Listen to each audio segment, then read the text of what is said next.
How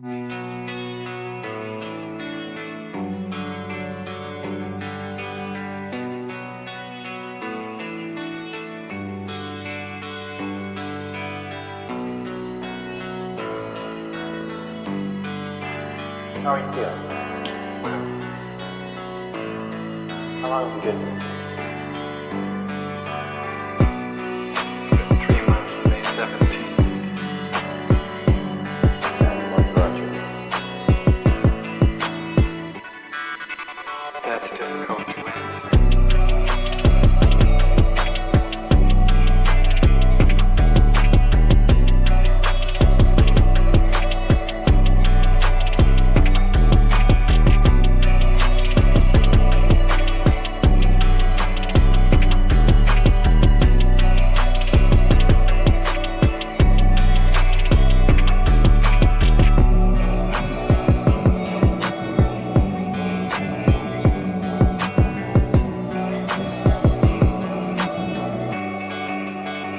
Some idea.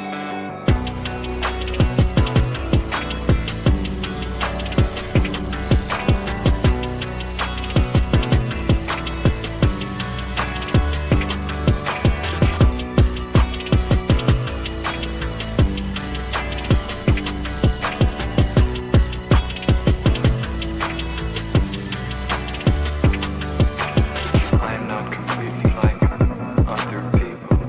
What do you mean by that? People dislike me because I am not completely like them.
I am trying to do with my life something which few people try to do, and this influences my thinking and consequently my action.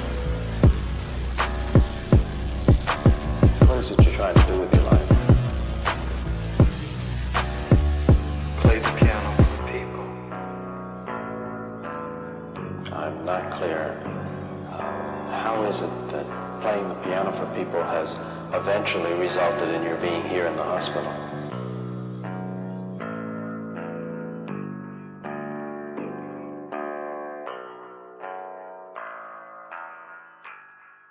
That's difficult to answer.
this the end? There's a noise inside my head of crying people facing death. Is this the end? Is this the end?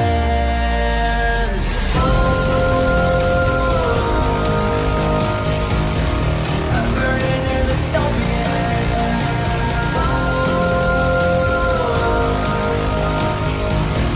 There's no place to hide.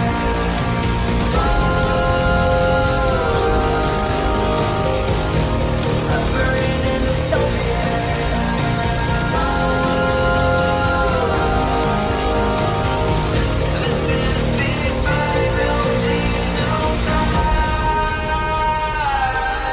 What have we done to the world?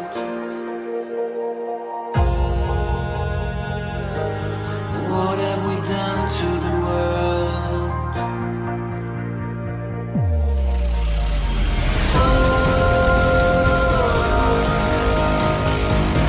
I'm burning in the stone.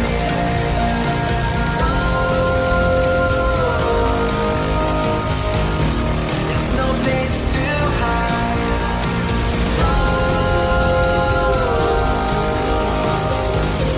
I'm burning in the stone.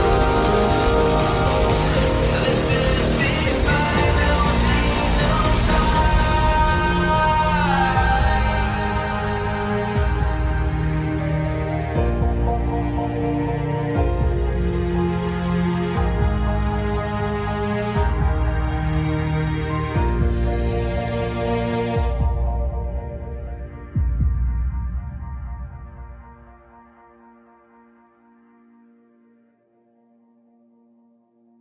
We're going to war against James Lindsay. You keep James Lindsay up at night. I got to come and visit you in his head where you live rent-free. I got to come and visit Carlin. Knock, knock. We're inside James Lindsay's brain. We're inside Chris Rufo and James Lindsay's brain where she has taken up a residence there permanently. And she's performing. She's doing shows there. She got a 10-year contract to do her talk show. No, but thank you very much. You're right. The left is going to come back pretty hard. Empire Strikes Back again.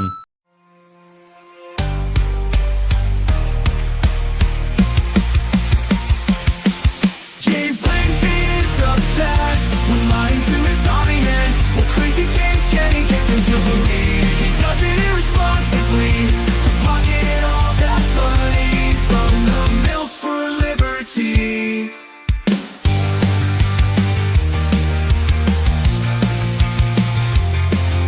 The left hates capitalism, but James won't admit it. He refuses to believe queer theory destabilizes normativity, gender binary, and the nuclear family. James blocks the truth, smears people who try to show him, creates an echo chamber for himself to reinforce his fantasy. He used to believe in something. What happened? Mills for liberty. Gnostic sex cult, building his own world. A Gnostic sex cult, 1 inch from reality, totally lost it. What can we do? The mocking relentlessly. It's not a Gnostic sex cult, James. No, it's not. Stop lying to your audience. No, it's not. It's not a Gnostic change. Mary Nardini tells us queer liberation means the annihilation of capitalism. Catch up, James. Whiteness means capitalism. Queer theory hates capitalism. Whiteness means capitalism. Queer theory hates capitalism. Whiteness means capitalism. It's all about capitalism. Everyone knows it's capitalism.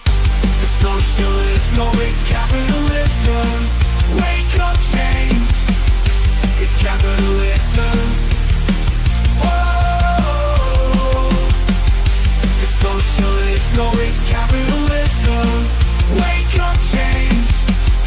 It's capitalism. It's all about capitalism. Everyone knows it's capitalism. The socialists know it's capitalism. Wake up, James. It's capitalism. It's capitalism.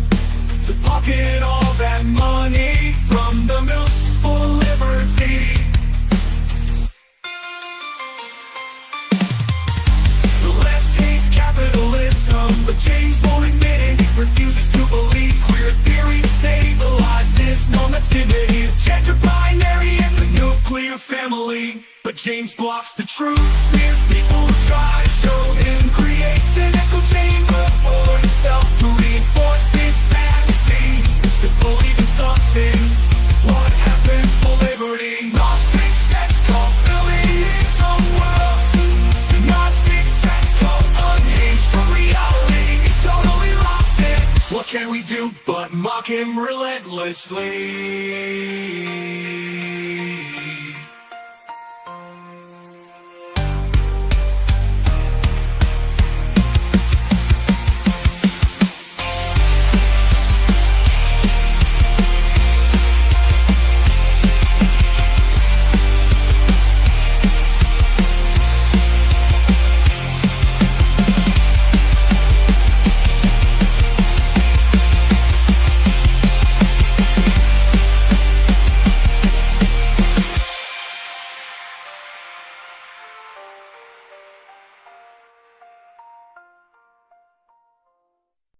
What does I don't know. This might be coded, but I'm not sure. What does a Gnostic sex cult have to do with the far left's goal?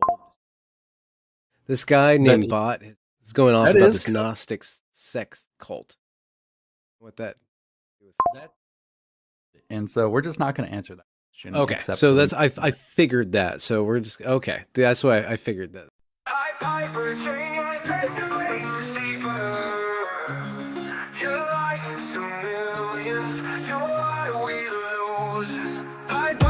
James, great deceiver.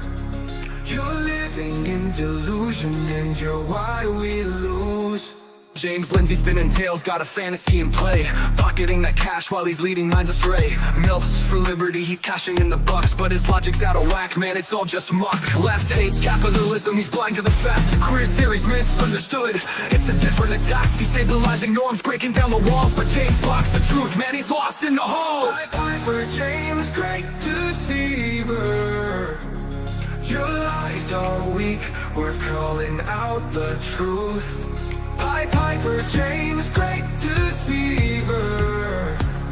You steal from us, yet you're still deluded.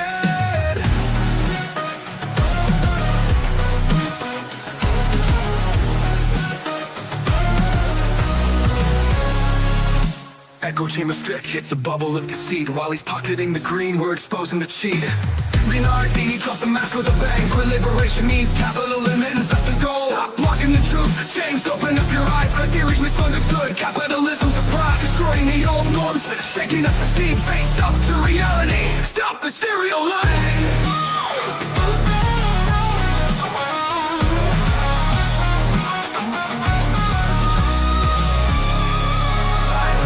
James, great deceiver.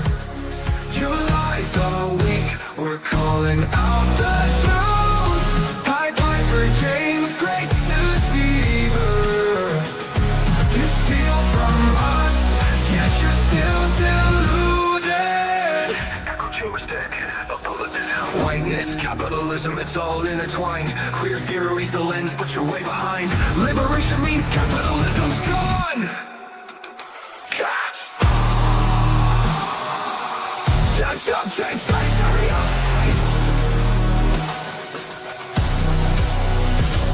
The lies will cost us the war, that's the price. No property, no house, no business, no money, no parents, no rights, no life for us all. Socialist reality built on your lies. Piper James, great deceiver. Parents follow your advice, kids pay the price. Piper James, great deceiver. You hold up the curtain, cover the retribution. Piper James, great deceiver. Your lies to millions, you're why we lose. Piper James, great deceiver. You're living in delusion and you're why we lose.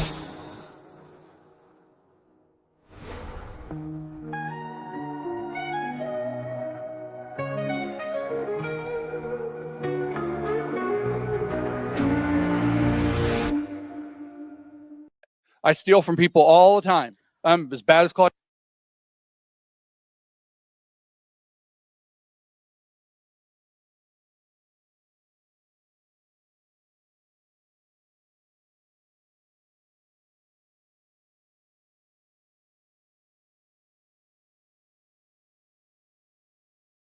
What?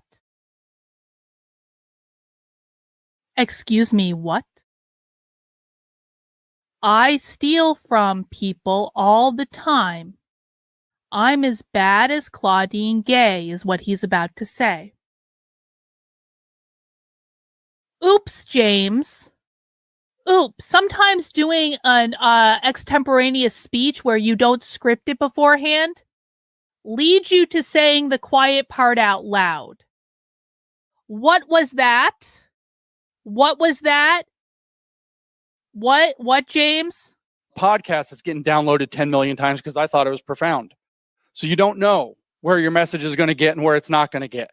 I steal from people all the time. I steal from people all the time. I steal from people all the time. I steal from people all the time. I steal from people all the time. I'm as bad as Claudine Gay.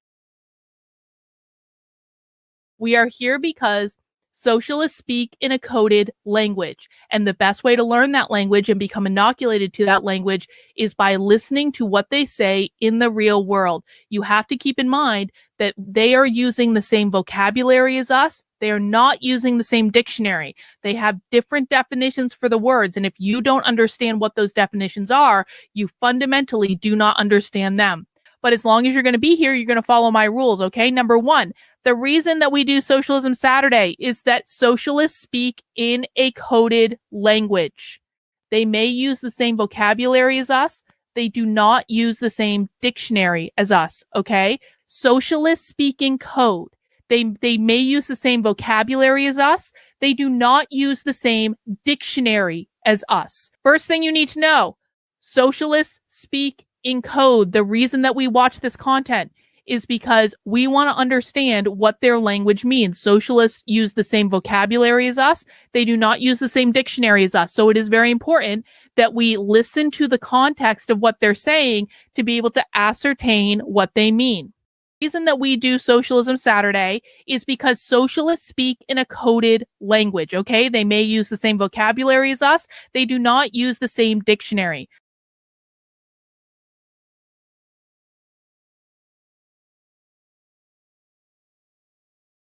Communists, this is a rule everybody needs to have in their head. I want you to really pay attention to this. Keep it in the back of your head. It's going to be very familiar, but it's a little like, oh God, everyone needs to brace themselves for what he's about to say. Cooked, so you got to think through the words a little bit. Communists share your vocabulary, but they do not share your dictionary.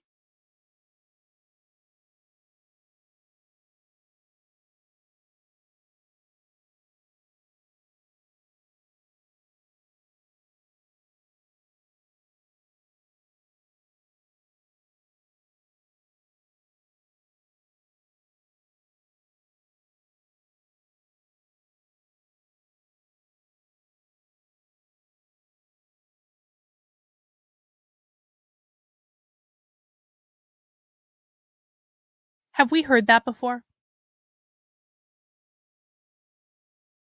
Have we heard that before? Have you guys heard that before? Have you guys heard that on literally every episode of Socialism Saturday for like a year? Has everyone heard that before? Has everyone heard that before? Communists share your vocabulary, but they don't share your dictionary. Where have we heard that before? Where have we heard that before? Where have we heard that before? You want to tell me James isn't watching my stuff? Because it seems to me that everyone in my audience has heard that before. And James, I haven't listened to your content in years. So where'd you get that, James? Where'd you get that? Where'd you get that line, James? Because I've been saying that literally as an introduction for Socialism Saturday for a really long ass time. Where did you get that line, James? You gave this speech 2 weeks ago. Where'd you hear that, James? Who do you know, James? Who do you know that is like the person that's been decoding socialist language so that you actually understand it for fucking years now. Where'd you get that line, James? Where'd you get that line? Communists share your vocabulary, but they don't share your dictionary. James Lindsay, I like to steal things. I steal as much as Claudine Gay. He's calling out cults and conspiracies wild. Gnostic sex cults and theories compiled. But one question's raised and it's block on the spot. No room for dissent in the world he's got. But the crowd starts to laugh and they're starting to see a whole lot of words that just don't agree. Oh, Emperor James, are you feeling the breeze? Might wanna look down, see what's caught at the knees. He's the Emperor with no clothes, strutting around like nobody knows, shouting loud, thinking he's wise, but he's bearing it all to everyone's eyes. He's the Emperor, yeah, with no disguise, slipped down by his own price. The fat is an intellectual line. Oprah's got mind control, powers divine. He's calling Saint Michael the devil in charge and telling the Catholics they got it too large. Oh, James, don't you know it's a tricky game when you're calling out folks but you're doing the same. You say it's a truth only you understand, but the crowd's got a mirror showing just where you stand. He's the Emperor with no clothes, strutting around like nobody knows, shouting loud, thinking he's wise, but he's bearing it all to everyone's eyes. He's the Emperor, yeah, with no disguise, stripped down by his own pride.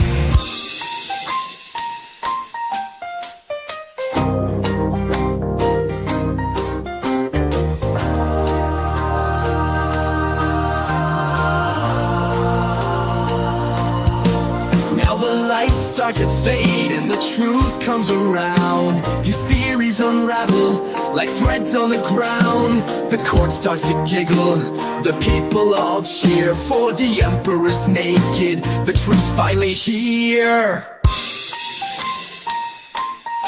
He's the Emperor with no clothes, strutting around like nobody knows, shouting loud, thinking he's wise, but he's bearing it all to everyone's eyes.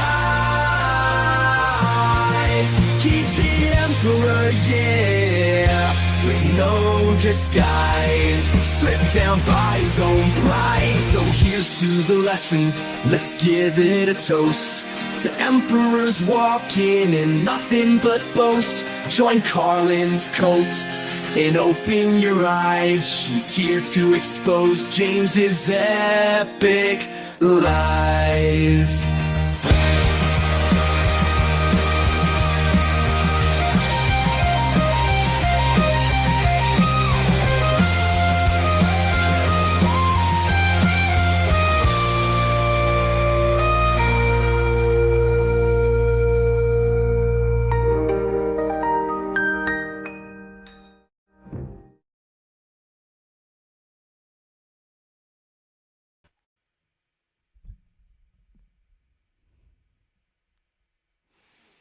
It's a good day.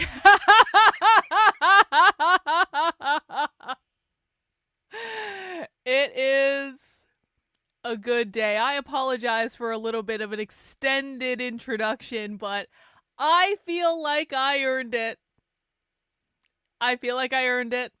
We needed to take a trip down memory lane. I was even thinking about playing a few more clips, and I was like, no, that's good. That's good.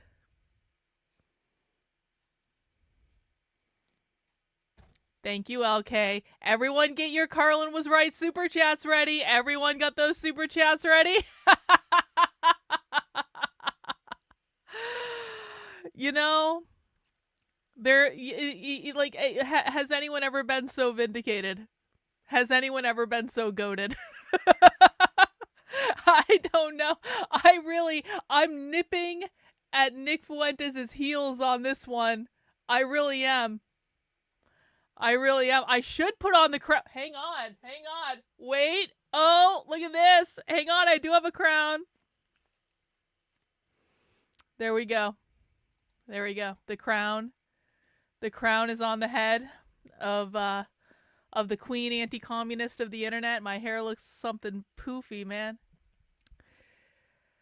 Because today, the entire internet knows what we've all known for a long, long time. I have been calling out James Lindsay's bullshit for over a year. I'm pretty sure I would have to go back and look at the exact date, but I'm pretty sure I started in September of last year. Really calling, and you know what, I would even say was before that, because before that we were tiptoeing around James. We were like using his tweets to be like, okay, James, that's not exactly correct, here's what's going on, or we were posting videos on his tweets. So I'm going to say that this community has been calling out James Lindsay for a year and a half on his bullshit. And that's not to say we were the first, because we were not the first. We just weren't. There were other people calling out James for longer, and you know what? It wasn't as though I didn't agree with their criticisms. It was that I didn't want to rock the boat, because James has been an asshole to me for like years now. James has spent the last at least 2 years spreading a rumor that I tried to fuck him when literally I never did. There was no flirtation. There's no evidence of that. What really happened is I made a joke James didn't like 3 years ago, and then he spread a rumor about me ever since. And so... But I wanted to keep the peace publicly because we were supposed to be on the same team, and I just didn't feel like disrupting it. But then things just got so bad and so blatant and so obvious that his work was just completely unhinged from reality that I felt like I had like a professional obligation to call him out, because I want it to be noted, if the history of this moment ever survives and people look back and they see James Lindsay's stuff trying to stop the left, I want them to see someone saying James Lindsay's full of shit. I want this on the record for history to say there was dissension to this. He was lying to people all the time. There were consequences to him lying to people. He didn't fucking get it. And that was really what I wanted from the very beginning. I don't have the biggest platform in the world. I actually try very hard to fly under the radar to a pretty great degree. I don't go on shows. I don't do any of that stuff because I want to be able to do undercover journalism. I want to be able to do the stuff I'm doing. I also just, quite frankly, I've been the darling. I don't want to do that again. I don't want that type of clout. I know that seems counterintuitive given what I do, but like, and I'll go into that another day maybe if people are interested, but like I just like, there's stuff about that I don't want. I try very hard to fly under the radar, but at least I'm on the record calling this shit out for over a year, providing receipts when no one else would, like really kind of like going directly at James. And quite frankly, I've experienced a lot of consequence for going at James because he's been issuing smears and character attacks against me the entire time. Has never once answered any one of my intellectual criticisms of his work, of which I have very, very, very, very, very specific grievances that I've laid out on numerous occasions. We always try to keep it at an intellectual level. He's never answered any of it. I've gotten character attack after character attack after character attack after character attack to his 500,000 followers over and over and over and over and over and over and over again. And we never stopped and we never relented. And now, it seems as though people are waking up. It seems as though people are catching on. And I wasn't actually even going to talk about this Communist Manifesto thing that James did yesterday. I talked about it a little bit. I touched on it on a podcast I did on my Substack. But I really wasn't going to talk about this, quite frankly, because I really wasn't that impressed by it. And it seems as though not only did I have reason to not be impressed by it, it seems as though James really fabricated the whole thing. And he got caught. James got caught being intellectually dishonest and called out in a very big and very significant way. And he is coping. And I'm sorry, I'm taking my victory lap because I told you so. I told you James was being intellectually dishonest. This was never about, Carlin wants to fuck me. It was never about that. Because I never wanted that. That was never even a thing. That was a lie that James told to try to prevent people from looking at my work. Every time James says, she's a narcissist, she has borderline personality disorder, it was all lies to prevent people from looking at my work. And now the things that I've been saying for over a year, that he's being intellectually dishonest, that he is not hinged into reality, that the evidence does not back up the things that he says it does. Now everyone can see it. Everyone can see it, at least with this. And hopefully people like Tim Pool and like Sargon of Akkad and like Mike Cernovich and like all the other people who've been calling James out. Hopefully those people have the good sense to know that this isn't the only thing that James is being intellectually dishonest about. And when you have, literally, in this case, millions of people who believe they've been properly informed about what the left is by someone who is now proven to be intellectually dishonest, this is a problem for anyone who cares about defeating the left. If you do not understand your enemy, you cannot defeat your enemy. Okay, I'm going to take the crown off now because I look ridiculous. And I'm saying something, and the reason I'm taking it off is not that I don't want to do my victory lap. I do. It's that I am actually saying something serious right now, and I don't want to be wearing a crown on my head and looking ridiculous as I'm saying that thing. Because this is important, guys.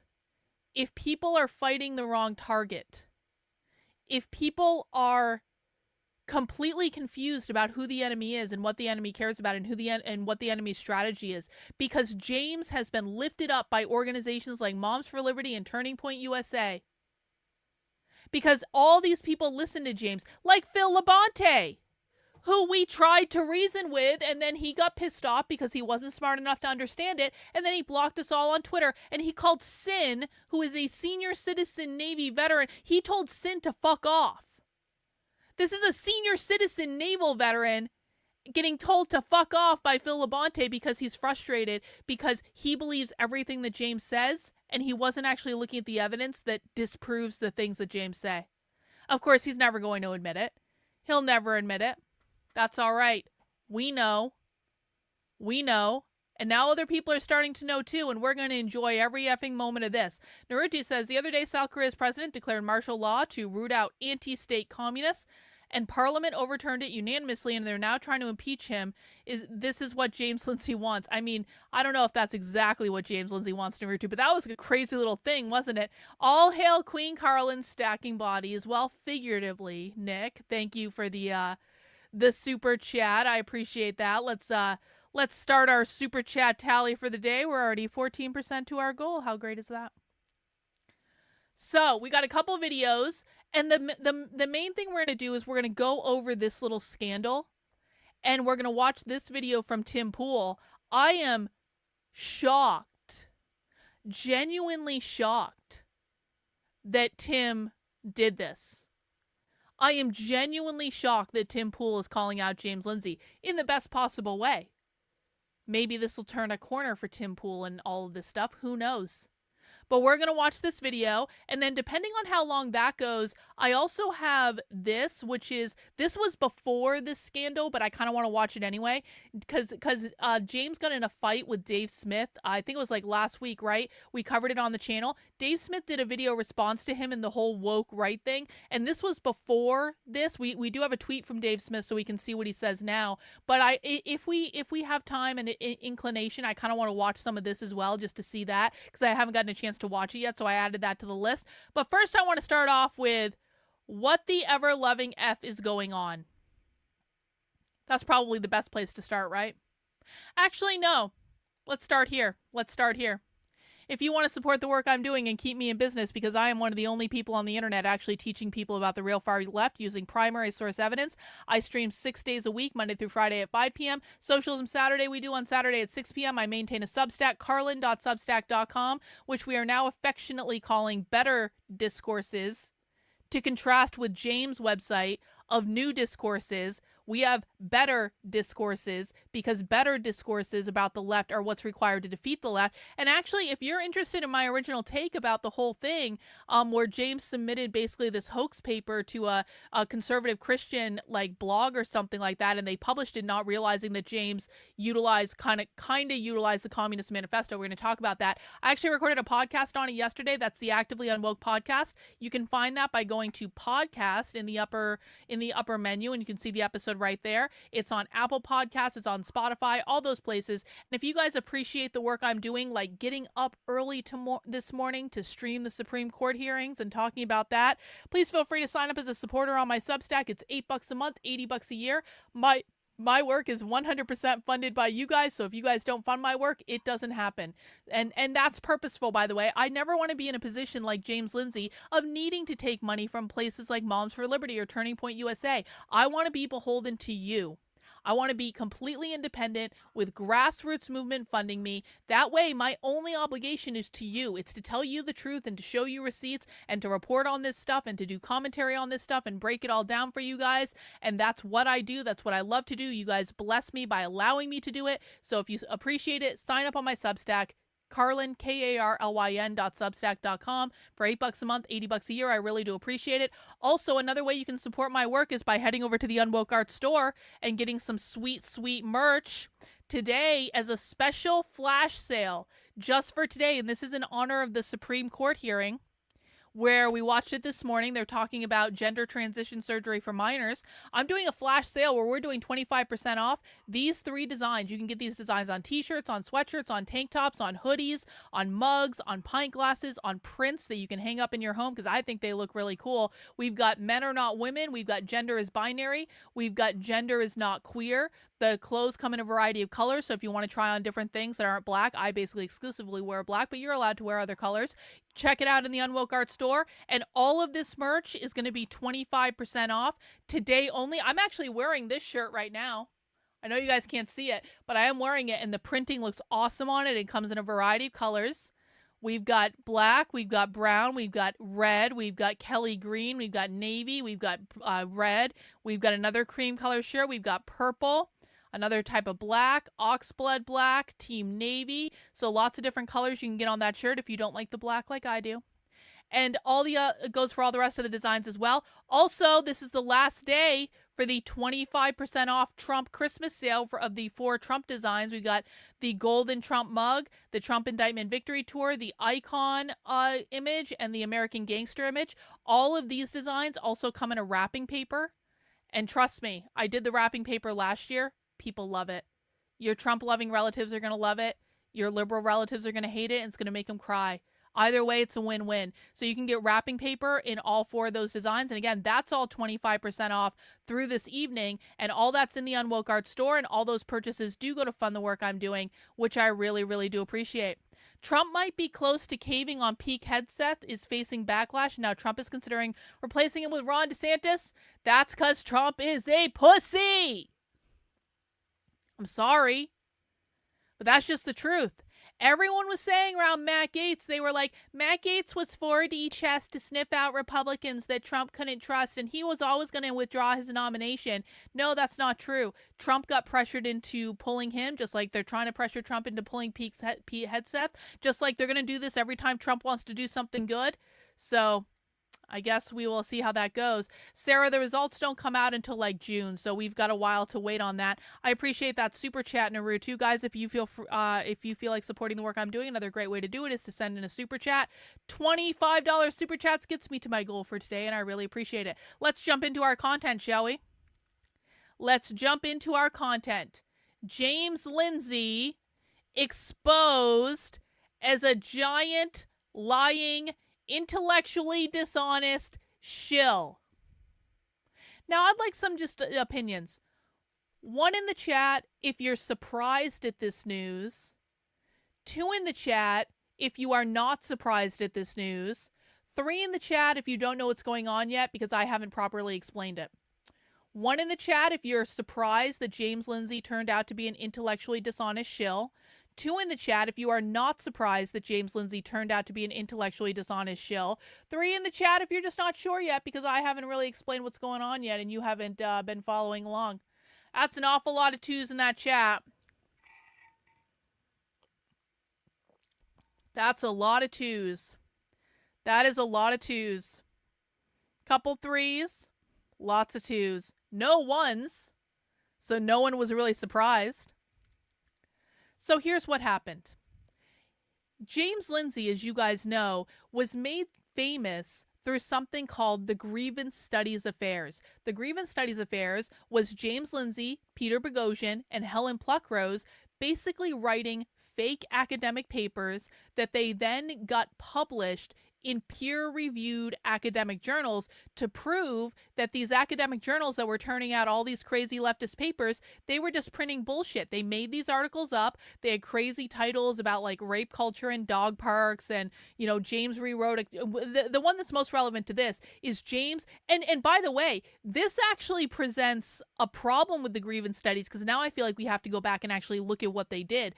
But what James said with the grievance studies is that one of the things he did is he took a section of Mein Kampf and just changed a couple words and submitted that to like a peer-reviewed gender studies journal or something like that, and they ended up publishing it, and it was basically Mein Kampf.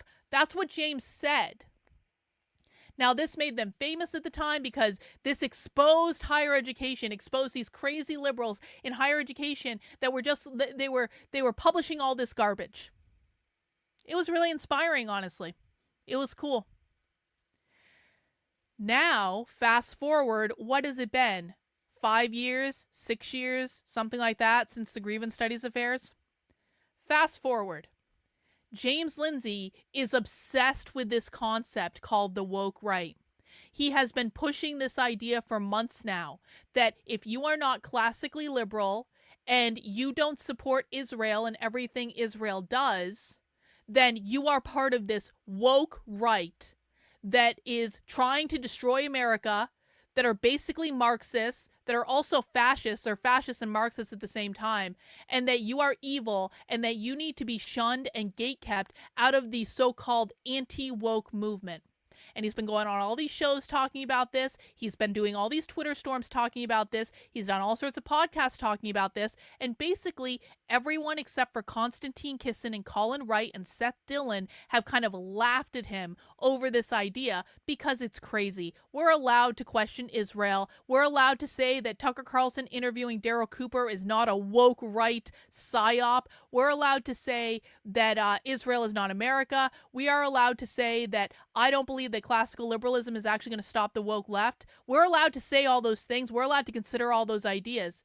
But I don't give a fuck. Can you tell them? I don't even know who those assholes are. Can you tell them to please focus? Can you tell them to focus on something that matters? We're having an important conversation over here. Can they maybe take their toxicity somewhere that isn't raining on my parade? On like an amazing, these are fucking Uyghurs. These are actual assholes. That's what's going on there. Anyway, so James has been trying to push this idea of the woke right and has basically been getting laughed at over and over and over and over and over again. Okay?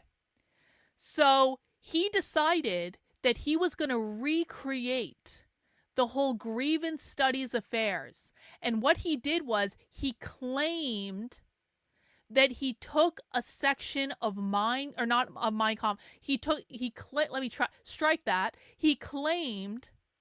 that he took a section from the Communist Manifesto and just changed a word or two here or there, and then he got it published in an online, I don't even know what it is, an online online website is rhetorical.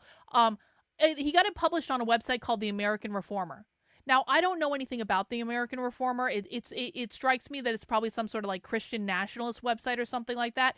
But what it's not is, it's not a peer-reviewed academic journal. We're talking about a website where James basically submitted an op-ed to a website that he claims was the Communist Manifesto, with just a couple words changed here or there, and then they published it, probably because they didn't have strong enough editorial processes.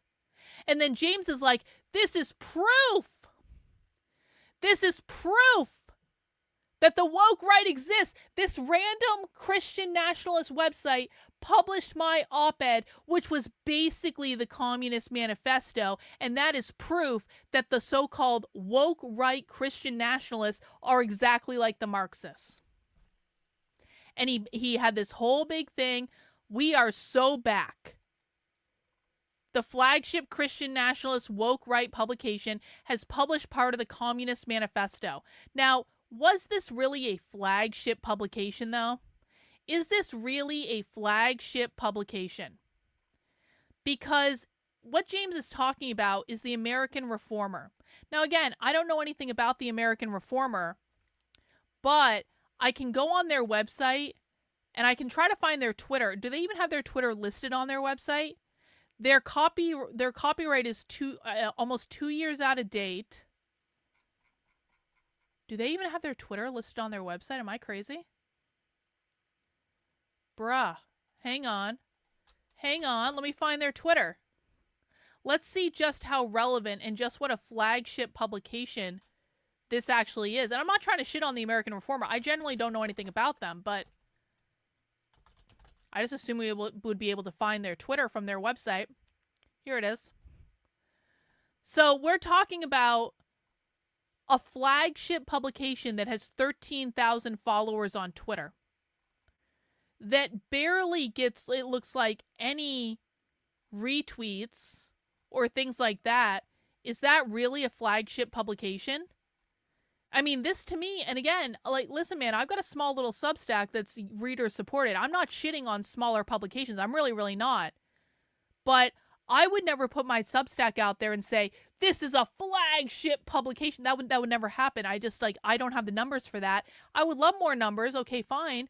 But like, it is what it is. And you know, publications like my Substack or like the American Reformer, they have their place, right? They have their place. And maybe they grow over time and maybe they don't. It's okay to be a niche little publication, but this is not a flagship publication. So James published this on New Discourses. As many of you know and fewer appreciate, I have been aiming to expose a phenomenon called the woke right for some time now. Let me see if I can make this bigger for you guys. The whole matter is an issue of considerable and rather fierce debate. Is woke the right term for them? Are they really right? Should we call them something else? Is this even really happening? Does it even matter? Is it even important? Each of these is worthy enough question and matter for its own debate. But regarding the question of whether woke is the right term for them, I haven't been fully convinced, despite my heavy use of the term. As you'll see momentarily, I'm now far more convinced. So far, I have attempted in various arenas to explain why I think the term woke right fits and to identify some examples, and I've done a couple of podcasts explaining the phenomenon and making the case more fully. I've also done a number of interviews. Still, it remains an open question, are they really woke? So I decided to do a little experiment, a throwback to an earlier James, if you will, and as it happened, we are so back. To put the conclusion out front before I explain myself, I figured a good way to test the woke right for wokeness would be to submit a little hoax essay to what I presume is their flagship publication, The American Reformer. To produce this woke right hoax, I took a couple thousand words straight out of the Manifesto of the Communist Party by Karl Marx and Friedrich Engels, better known as the Communist Manifesto. Just keep this in mind. I took a couple thousand words straight out of the Communist Manifesto and lightly modified it into a woke right critique of liberalism, which the so-called woke right hate. They published it, The Liberal Consensus and the New Christian Right. It's archived here in case they take it down. I figure there's nothing more definitively woke than the Communist Manifesto, so I think we can drop with the inverted commas here and get on with calling them the woke right after this. They published Karl Marx's definitive communist work dressed up to resemble their own pompous, self-pitying drivel when it was submitted to a completely unknown author with no internet footprint whatsoever bearing the name Marcus Carlson. That name was actually rather funny. I have to give James credit for that. The question answered raises a deeper second question above, which I will not address here, about if they are really right, as they consistently claim they are. For them on this, I'll only say I have been using the term right hand of the left. So what did I do and why did I do it?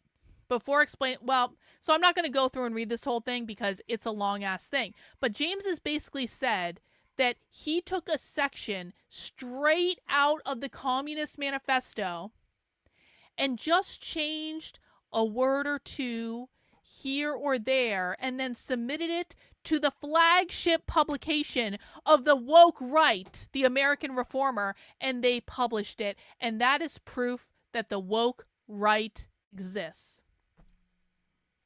Except that's not what happened. That's not what happened. Because some sleuths started coming forward, including Jim Hansen. I know Jim Hansen. Jim Hansen's a good dude.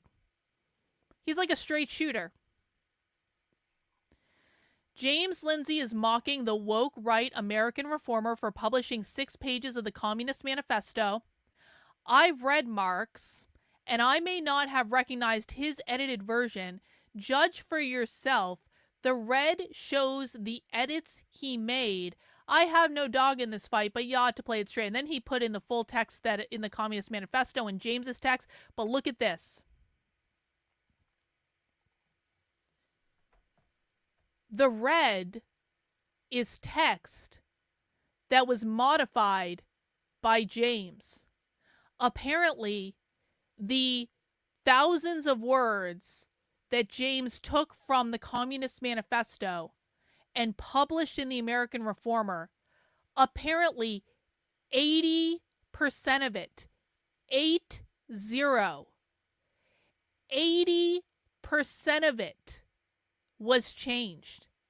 This was not taking the text from the Communist Manifesto and changing a couple of words. This was taking text from the Communist Manifesto, changing 80% of the document, and then submitting it, and then pretending he just changed a couple of words. And listen, man, I read through this, and I said this in my podcast, and I'll say it here. I actually did recognize this as the Communist Manifesto, and it's because there's a couple lines in the Communist Manifesto that are really weird, but also I've read the Communist Manifesto more than the average person. I've talked about the Communist Manifesto more. I understand the cadence of the Communist Manifesto. So, and I was honestly really critical yesterday. I was like, why are people on the right not recognizing the Communist Manifesto?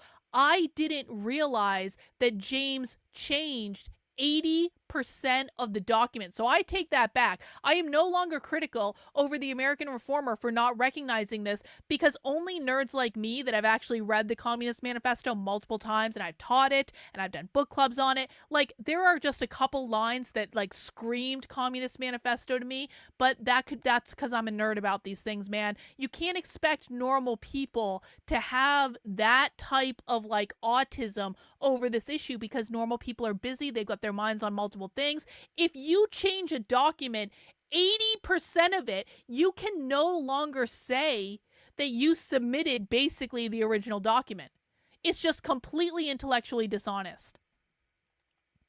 Mike Cernovich also called him out. Even worse, James isn't being honest. He rewrote the pages as red lines demonstrate. When confronted with this evidence, he retreated to a new claim, namely that the methods are the same. Maybe, but that's not what the initial headline said. Totally dishonest. And then even Tim Pool, before the 80% number came out, was like, you guys didn't even get this published in a major publication.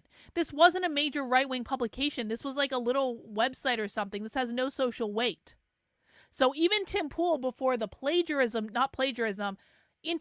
intellectual fraud came out where James said that he didn't make any changes and it turns out he changed 80% of the document, even Tim Pool before that was like, bruh, come on, this is dumb. James, of course, when he was called out by people like Mike Cernovich says, people these days feel like their jobs are pointless and mostly bullshit. Mike Cernovich, yes. James, haha, you just accepted Marx's theory on man's alienation from labor and accepted the premise of critical theory. You are the woke right. This is exactly what I've been talking about with James. Exactly. And James, of course, proves his point because Mike Cernovich came at him. He's got to throw a character attack. Cernifed, the point is to keep them from following Judas goats in their alienation, frustration, and despair. So tell me, what does it take to raise and train a Judas goat? You seem to have some experience. What the fuck does that even mean? Carlin is a reverse Dunning-Kruger here. So knowledgeable she was at first surprised others weren't as knowledgeable as she was. Yeah, that's actually true.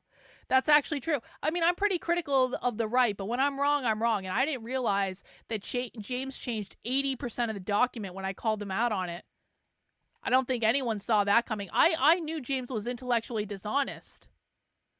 I didn't know he'd go this far, though. I really never anticipated him going this far. That's just the truth. Let's see. Dave Smith calling him out, too. Dave Smith says, what are you not understanding here, Cerno? There is a group of people on the right who support Israel. They embrace Zionism, the definition of identity politics. They level accusations of bigotry if you criticize a foreign government. They also support crackdowns on free speech if it's making college kids feel offended. But Tucker and Candace are the woke right, and the proof of that is that James got an obscure right-wing publication to publish a heavily altered version of Marx. It's pretty simple.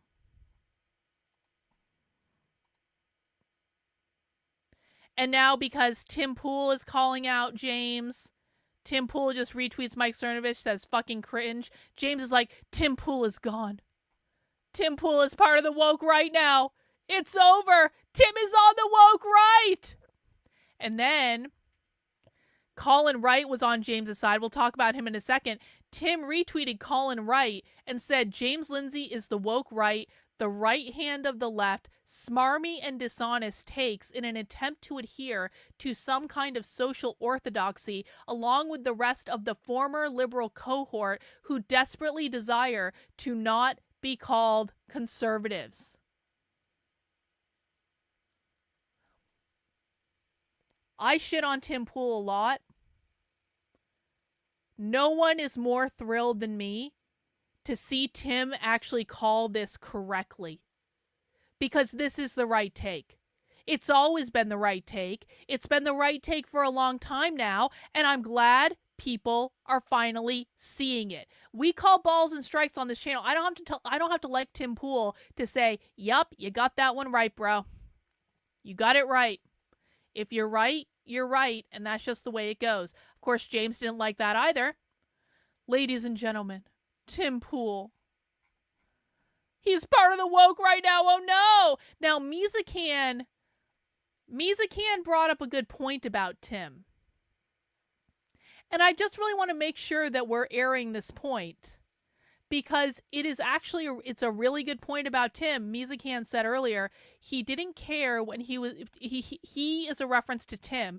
Tim Pool didn't care when James was spewing BS about Oprah and the UN pagan cults. He only cared when James directed his Gnosticism claims on right-wing electoral politics where Tim makes his money. So we can give Tim Pool credit for being right, but let's not forget that Tim Pool was nowhere to be found when James Lindsay was spewing the Oprah, Gnostic sex cult, UN, WEF, New Age, spiritualist conspiracy theory that we've been calling out for the last year. And if you don't know what that is, James Lindsay literally believes that queer theory is a conspiracy theory between Oprah, the UN, the WEF, and is some sort of Gnostic sex cult to sexualize children based on the WEF and the New World Order and New Age spirituality. And it's the most crazy thing you've ever heard in your life. I've covered it extensively on the channel because no one else does, of course.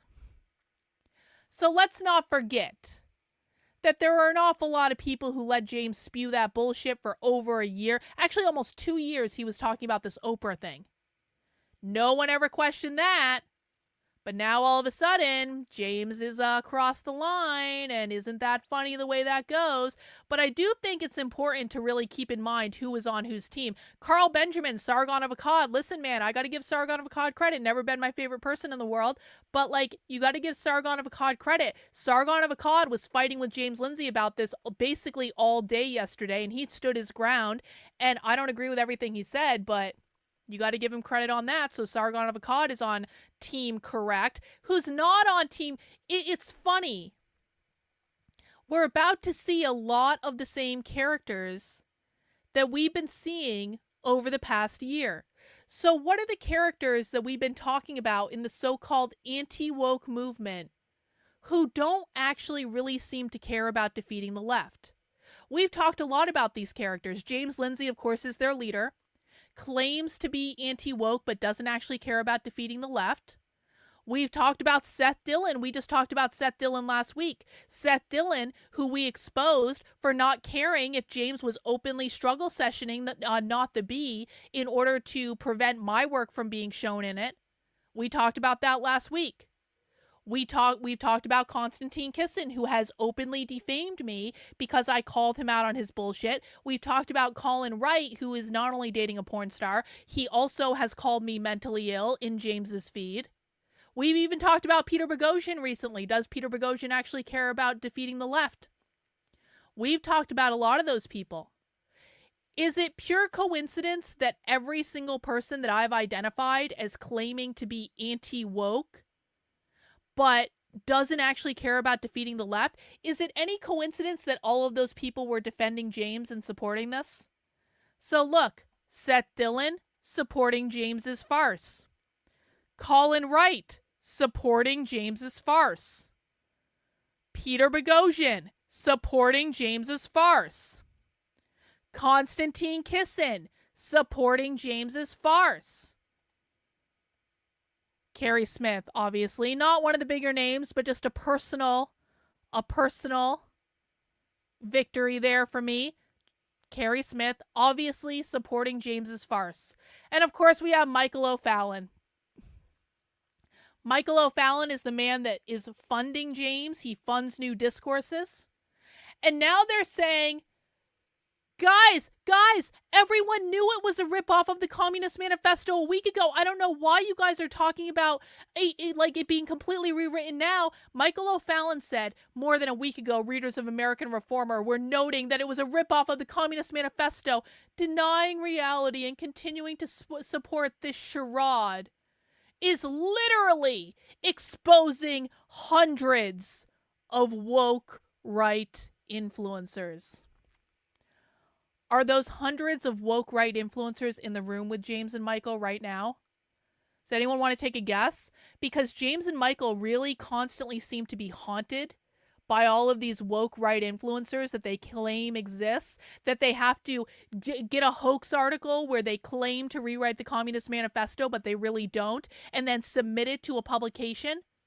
Do they have to go through a whole farce to prove that just hundreds and hundreds and hundreds of woke right influencers exist and are working against them at all times? Bruh. It's crazy. It's crazy. And one of the best parts of this whole thing, let me just refresh this. James actually put a poll in his Twitter feed earlier today, couple hours ago. There are 66,000 votes. Am I getting cooked or am I winning bigly? 60% of the audience thinks that James is cooked. You know, I'd like that number to be a little higher if I'm honest about it. But you know what? Good enough for me. Good enough for me for the moment. James is cooked according to thousands of people on the poll that he put on his timeline. And so, now that we have walked our way through the saga, can we sit back and enjoy Tim Pool's coverage of this? Can we have a moment where Tim and I might actually agree on a thing or two? Can we have a moment where Tim and I have a common enemy? That would be so nice. Can we just sit back and bask in the glory of this moment? because I feel like I've earned it. I feel like I've earned it. So let's just, let me set the sound up here. And anyway, guys, I mean, remember, if you want to send in a Carlin is Right super chat, listen, I normally don't harangue you guys for super chats, but given the momentous occasion of this day, I would really like to hit the super chat goal. Because this is, I'm sorry, this is my victory lap. I'm taking a victory lap. I've been talking about this for over a year. I have taken rounds and rounds of shit for talking about this. I've been defamed on the internet for talking about this. I have never stopped beating this drum. I organized an entire war against James Lindsay. I have written songs about James Lindsay. I have been exposing this shit for over a year. And I was right. And now everyone knows it. So can we please hit the super chat goal for today? Can we just send in some Carlin is Right super chats just so I can have this moment of glory? I appreciate you guys. Thank you for funding the work I'm doing. I really want to hit the super chat goal today of all days. All right? It can be $2. It can be $5. It can be $10. It can be $100. One person can send in $100. That'd be great. I'm just saying. Help me celebrate this moment, guys. I've been talking about this for a year. And I'm vindicated. I am vindicated. All right, let's hear what Tim had to say about it. James Lindsay, notable for the Sokol Squared hoax, where he, along with Helen Pluckrose and Peter Boghossian, got many academic journals to publish insane nonsense. Thanks, We recently saw a story about a woman who got her doctorate after claiming that fictional smells in books are examples of racism, classism, sexism, and species-based oppression. And of course, for this, I have announced that anybody who becomes a member at timcast.com for at least $25 will get an honorary doctorate in whatever they want. And you can. Thank you, guys. The Carlin is Right chats are coming in. Thank you, Kazmar. Thank you, Everyday Therapist. Very generous. I really do appreciate you. Thank you, Gabrielle. Thank you, guys. I didn't actually expect that to work, but thanks. Are we there? We're like $2 away now. We are now $2 away from the goal. Who's going to put us over the top? Call yourself doctor. Yo! Because there it is! Protokill! Thank you! Thank you, Protokill. Thank you. Appreciate it.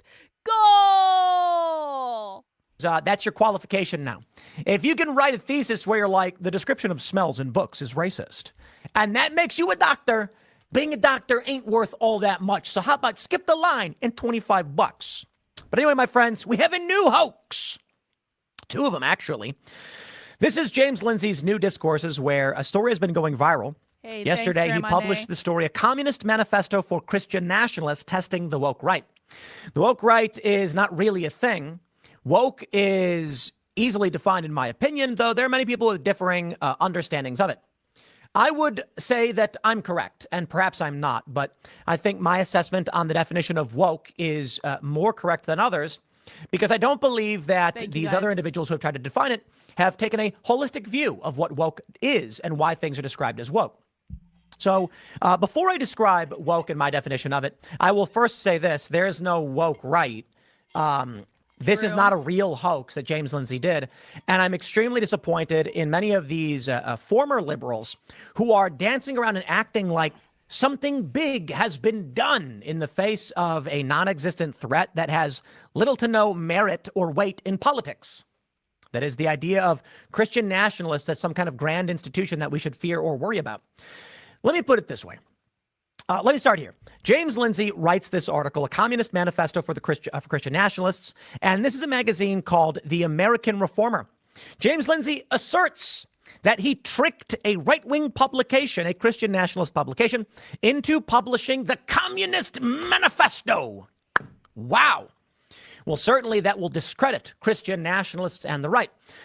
Except it doesn't, because he didn't really publish the Communist Manifesto. He just used the rhetorical structure of it with a completely inverted ideology.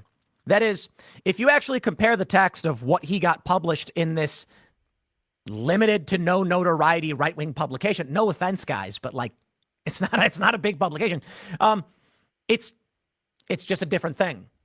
And it's not real. Now, I'll tell you, as we break down the story, The main Oh, point thank you, of the Milo. segment Thank is you, Reagan. what I see Honorary. right now are many people who used to be liberal, or they're still liberal. I don't want to say Hang on. Thank you, Vaughn Cassidy. I appreciate it. Genocide, mass genocide. I am new and still learning, but I'm so thankful I found you, even when you're being super loud and aggressive to random trolls. Carlin was right. Thank you. Appreciate it. Can't stop winning, won't stop winning. Can't stop being vindicated, won't stop being vindicated. You guys are the best. I really appreciate it. they used to be, but they're liberals. And because the left has started calling everybody conservative, these people have been shocked to their core. Heavens me, they might call me right wing. I can't live for that. So I find right wing criticism. This is called moral cowardice, fear, and it is Brucey! pathetic. Thank you, Brucey. Basically, out of I fear of what appreciate other you. people might say about them, they're desperately trying to find a right-wing specter so that they can claim they're still liberals and they still challenge the right. It's cringe. And I'm going to call these individuals directly, and feel free to respond. And I will say, I believe it's ignorant. I believe it's dishonest. And I believe if you want to make a point about the woke right, it would be you, good sir, James Lindsay. Yes! Colin Wright and Konstantin Kyson. Yes! Who are the woke right. Yes! Yes! Called out by Tim! The trifecta! Hey, bot, retweet from the Carlin Updates account. Bot, can you retweet that screenshot of James Lindsay, Konstantin Kyson, and Colin Wright all calling me insane in the same Twitter thread, and just do like, reminder, all the wrong people think Carlin is insane or something like that. You can come up with something funny, but can we elevate that? Because Tim just called out the trifecta of assholes, of classically liberal assholes that are trying to make everyone else classically liberal because they don't want to be conservative because that would ruin their brand. Thank you, Azerwing, for the super sticker. Thank you, Mizakan. I do appreciate you. Thank you, Alex. I do appreciate it. Let's just listen to Tim call out the trifecta again, please. I believe it's dishonest. And I believe if you want to make a point about the woke right, it would be you, good sir, James Lindsay, Colin Wright, and Konstantin Kyson, who are the woke right. And I will explain. So true. Stressing again, the core of their argument is that James Lindsay tricked a right-wing publication into publishing the general structure of Karl Marx's argument in the Communist Manifesto. Kenneth. Thus, the method is the same. Therefore, if the woke uses a certain dialectic and method for delivery, and they tricked the right into doing it, albeit with a different ideology, it's thus the same thing. Wrong! And pathetic. Sir. Konstantin Kyson of the Trigonometry sir. podcasts responded to James Lindsay's tweet saying, Can I just say, Tim is like almost likable in this video. This is a good look for Tim. Tim seems to have a little pep in his step, calling out. Maybe, I mean, I don't know. I haven't watched him in a while, but Tim certainly seems a little bit happier than the last time I saw him.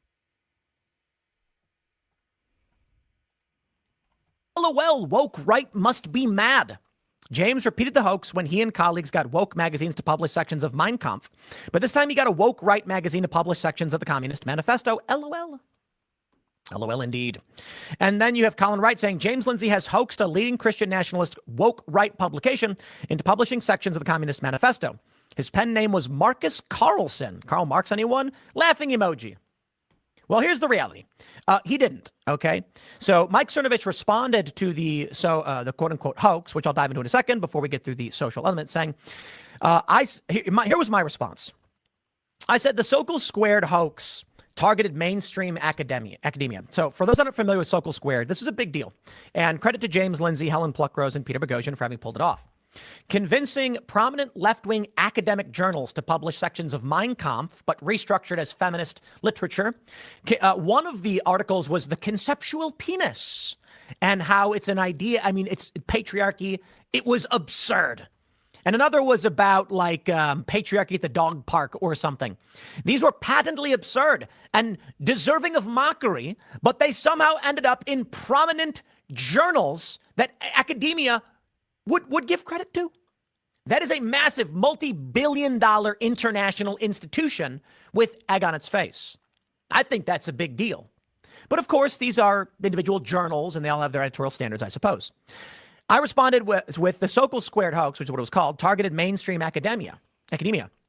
This is just some right-wing publication of limited social weight, so it's okay, I guess. But it's kind of cringe to act like it's this big own. True. To which Mike Cernovich responded. It's even worse. James isn't being honest. He rewrote the passages as red lines demonstrate. When confronted with this evidence, he retreated to a new claim, namely the methods are the same. Maybe, but that's not what his initial headline said. Totally dishonest. That's right. So let me tell you what my takeaway is here before we start to break everything down, and I'll explain to you woke and all that stuff. I see in these individuals like Konstantin Kaisin, and you guys feel free to comment and correct me if I'm wrong. I see men who defied social orthodoxy of the left, wokeness. I can elaborate that in a little bit. And we're facing cultural ramifications of this. Now, me personally, I've faced cultural ramifications. I've been smeared, lied about. Not as bad as many others, but I really don't care. Because I'm the kind of guy who would be just fine living in a van down by the river. But for these individuals, James Lindsay, not a conservative guy, obviously. He's an atheist, I'm pretty sure. And I don't know that Constantine and Colorado, I don't know if they're atheists or Christians or Gnostic or whatever you want to call it. But these are individuals who I feel have exemplified their fear of being called conservative. Notably, Konstantin Kaisin on his X profile literally has politically non-binary satirist listed there. I don't put liberal, disaffected liberal, post-liberal. I think that's fine to say. Appreciate it. I think it's fine to assert my political views, but people call me right-wing conservative all the time, and I get it. I'm not trying to go out of my way to attack the right to try and justify why I'm not conservative. I will sit here with conservatives and say, I completely understand your point on Christian morals and disagree on theocracy. But that's an interesting point about God. We've had conversations about the Ten Commandments and how I feel that they are good logic and moral structures regardless of your religion. Yes, even do not have any gods before me, despite the fact I'm not a Christian and do not believe any of the Bible or the Christian teachings. And nor do I agree with Christian nationalists. I have no problem with someone saying, aha, Tim, that makes you right wing. I say, okay, well, I'm not. And any conservative would tell me I'm not. But I don't need to put in my profile that I'm non-binary or whatever, politically non-binary. But to be fair, okay, I'll eat that one. I think my profile might say disaffected liberal. It might not. I don't know what it says. It doesn't. Okay. Yeah. It's host Timcast IRL. It's and I don't even know. I mean, maybe, but I'll say like, I have no problem asserting that I am a thing, and I'll give that one to Constantine. But I genuinely believe that you have these people who, James Lindsay, and I will give a shout out to Shoe on Head. I'm sorry, Shoe, but you deserve some of this too. Shoe on Head was like a liberal, progressive. You may be familiar with her YouTube channel. And she was friends with Lauren Southern. At some point, because Lauren Southern was called alt-right or whatever, Shuan had released a statement saying like, oh, I can't be involved with this. And it's just cringe, dude. It's just cringe, man. My friends are my friends, okay? I'm not fans of people who are overtly racist and bigoted and all that stuff. I'm not going to hang out with them, okay? But to throw a friend like that under the bus, Lauren Southern is not a white nationalist. This is ridiculous, okay? This is what I see in these people complaining about woke right to the point where acting like some random magazine publishing your altered version of portions of, not even actually the Communist Manifesto, is some kind of massive own. Okay, so let's start here. Excuse me. James Lindsay points out that it's all dishonest. Okay, well, this is the article that James Lindsay wrote. The red is what was changed. So you may notice that 86% of the article was rewritten. 86%. Okay, so it's not actually convincing them to publish the Communist Manifesto. As some have, I think I have, here's Jim Hansen. Let's do this. He says, James Lindsay is mocking the woke right for publishing 6 pages of the Communist Manifesto. I've read Marx and I may not have recognized his edited version. Judge for yourself. The red shows the edits he made.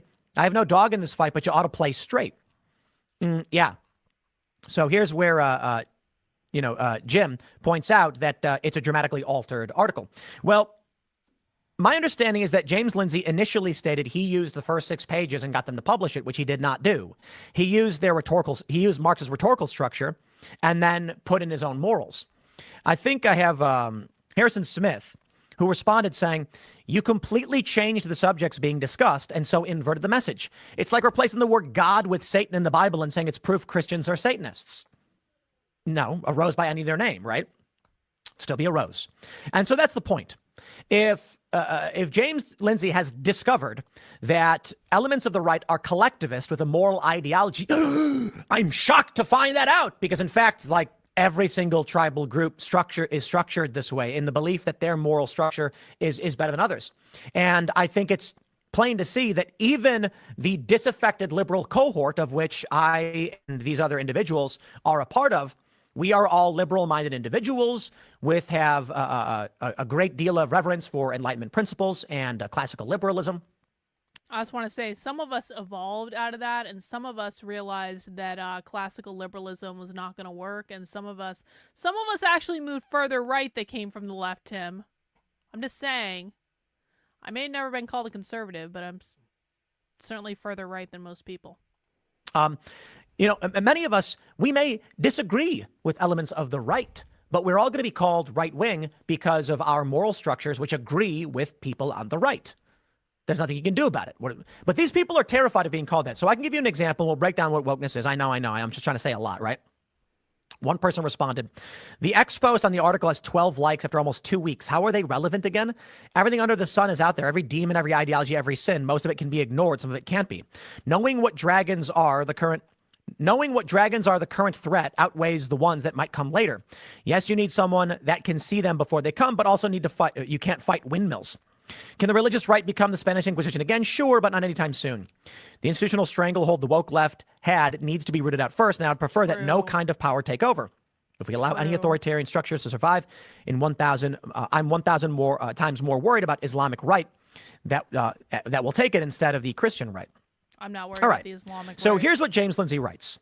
He says, as many of you know and fewer appreciate, I have been aiming to expose a phenomenon called the woke right for some time now. It's a nonsense term. I don't think it applies. But if you were going to apply it to anything, I would say it applies to James Lindsay. Yes. In that he is a leftist. True. He is a liberal, not like a staunch leftist socialist, but he is of the left. And he is the right element of it, meaning he's counter to many of their opinions. He disagrees with much of their ideology, but he is still very much on the left. That would be, in my opinion, the woke right, especially when you use dishonest and smarmy takes to try and malign people who have no real public relevance.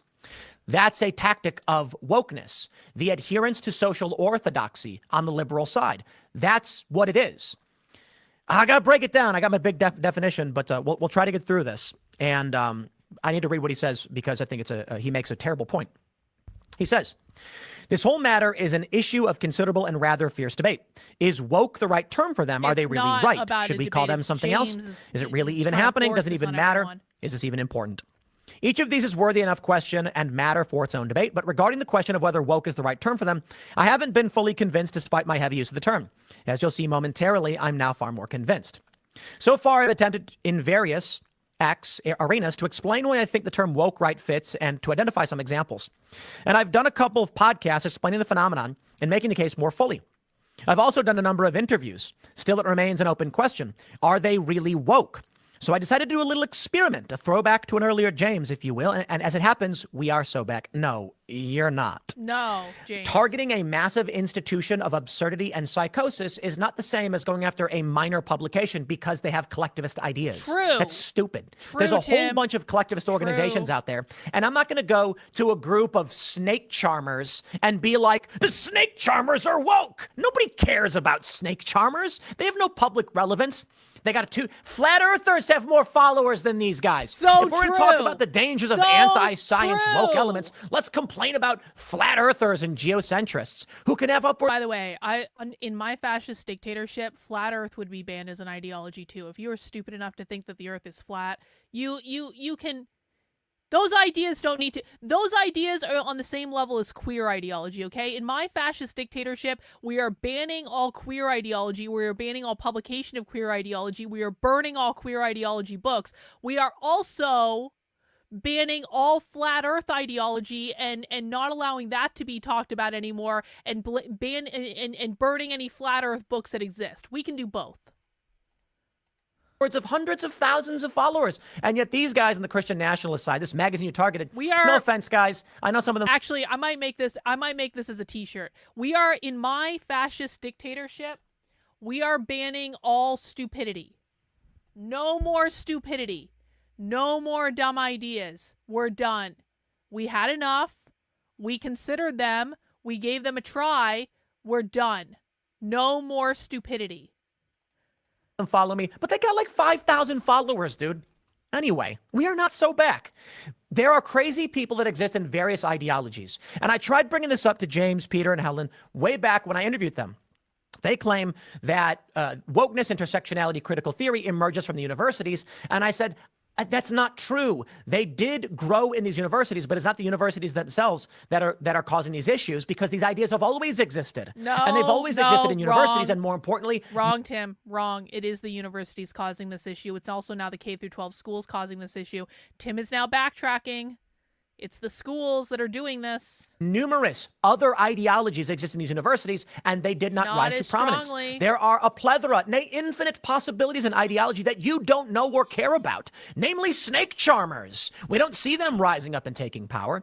The issue was structured in social... Snake charming wasn't integrated into the colleges of education where the teachers are trained. Woke leftist ideology was integrated into the colleges of education where teachers are trained. There is a difference, Tim. Media trends. That's why LexisNexis data showed all across the world, with the emergence of social media, certain ideas rose to the forefront. And it was because of advertiser pressure, algorithms, with a mix of a little bit of liberal ideas.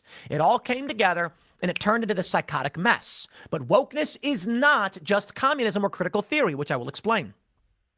He says, well, that's true enough. To put the conclusion out before I explain myself, I figured a good way to test the woke right for wokeness would be to submit a little hoax essay to what I presume is their flagship publication, Books American Reformer. Fire. To produce this woke right hoax, I took a couple thousand words straight out of the Manifesto of the Communist Party by Karl Marx and Friedrich Engels, better known as the Communist Manifesto, and lightly modified it into a woke right critique of liberalism, which the so-called woke right hate. They published it, the liberal consensus. He says, I figure there's nothing more definitively woke than the Communist Manifesto, so I think we can drop with the inverted commas here and go on with calling them woke right after this. This is the stupidest thing I've ever heard. True. Karl Marx in the Communist Manifesto. Let me tell you, first and foremost, would anybody call me woke? Honest question. Yes. Do you think I'm woke? Comment below. Yes. Most people are going to say, no, Tim's extremely anti-woke and criticizes all of their garbage. But hey, hold on. I have long advocated for addressing class-based politics that largely overlap with, dare I say, the Communist Manifesto. Exactly. What's that? If you're talking about class-based fucking politics, that is Marxism, that is woke. Tim's a liberal? Uh-oh. Yeah, I think there are serious issues. Yeah, that's woke, bro. Related to powerful individuals who can wield a disproportionate amount of power through class against the working class. Bro. Woke is Marxism, and Marxism is woke. If you are talking about class-based politics, if you're talking about hierarchies in which there is an oppressor and oppressed, that is woke, because Marxism, socialism, communism is the origin point of woke. That's where it all comes from. So if you're talking about class-based anything, the very definition of that is fucking Marxism. I am a liberal-leaning populist in this regard with some libertarian tendencies, but I do believe in government regulation. And I don't think Karl Marx is just... He's not a libertarian. The idea that Karl Marx could criticize liberalism and then use this dialectic and this rhetorical structure where he's basically like, here are the things that are bad, and they've risen up and they've created this element, and now our side and our moral structure is better. The idea that a group may defy one other group in such a way, I don't think makes you woke, okay? It's silly to be like the Communist Manifesto is definitively woke. That is derivative, simplistic, and I think it shows that James Lindsay has not actually addressed the issue of what wokeness is. Wait. Let's start. This started off so beautifully. It was so perfect. Tim understood that James was wrong and full of shit. Tim was saying a lot of the right things. And now something has happened and we're going back downhill. Tim, did you just say the Communist Manifesto isn't woke? Did he really just say that? He thinks the Communist Manifesto is not inherently woke. I need to hear that again. It's silly to be like the Communist Manifesto is definitively woke. It's silly to be like the Communist Manifesto is inherently woke.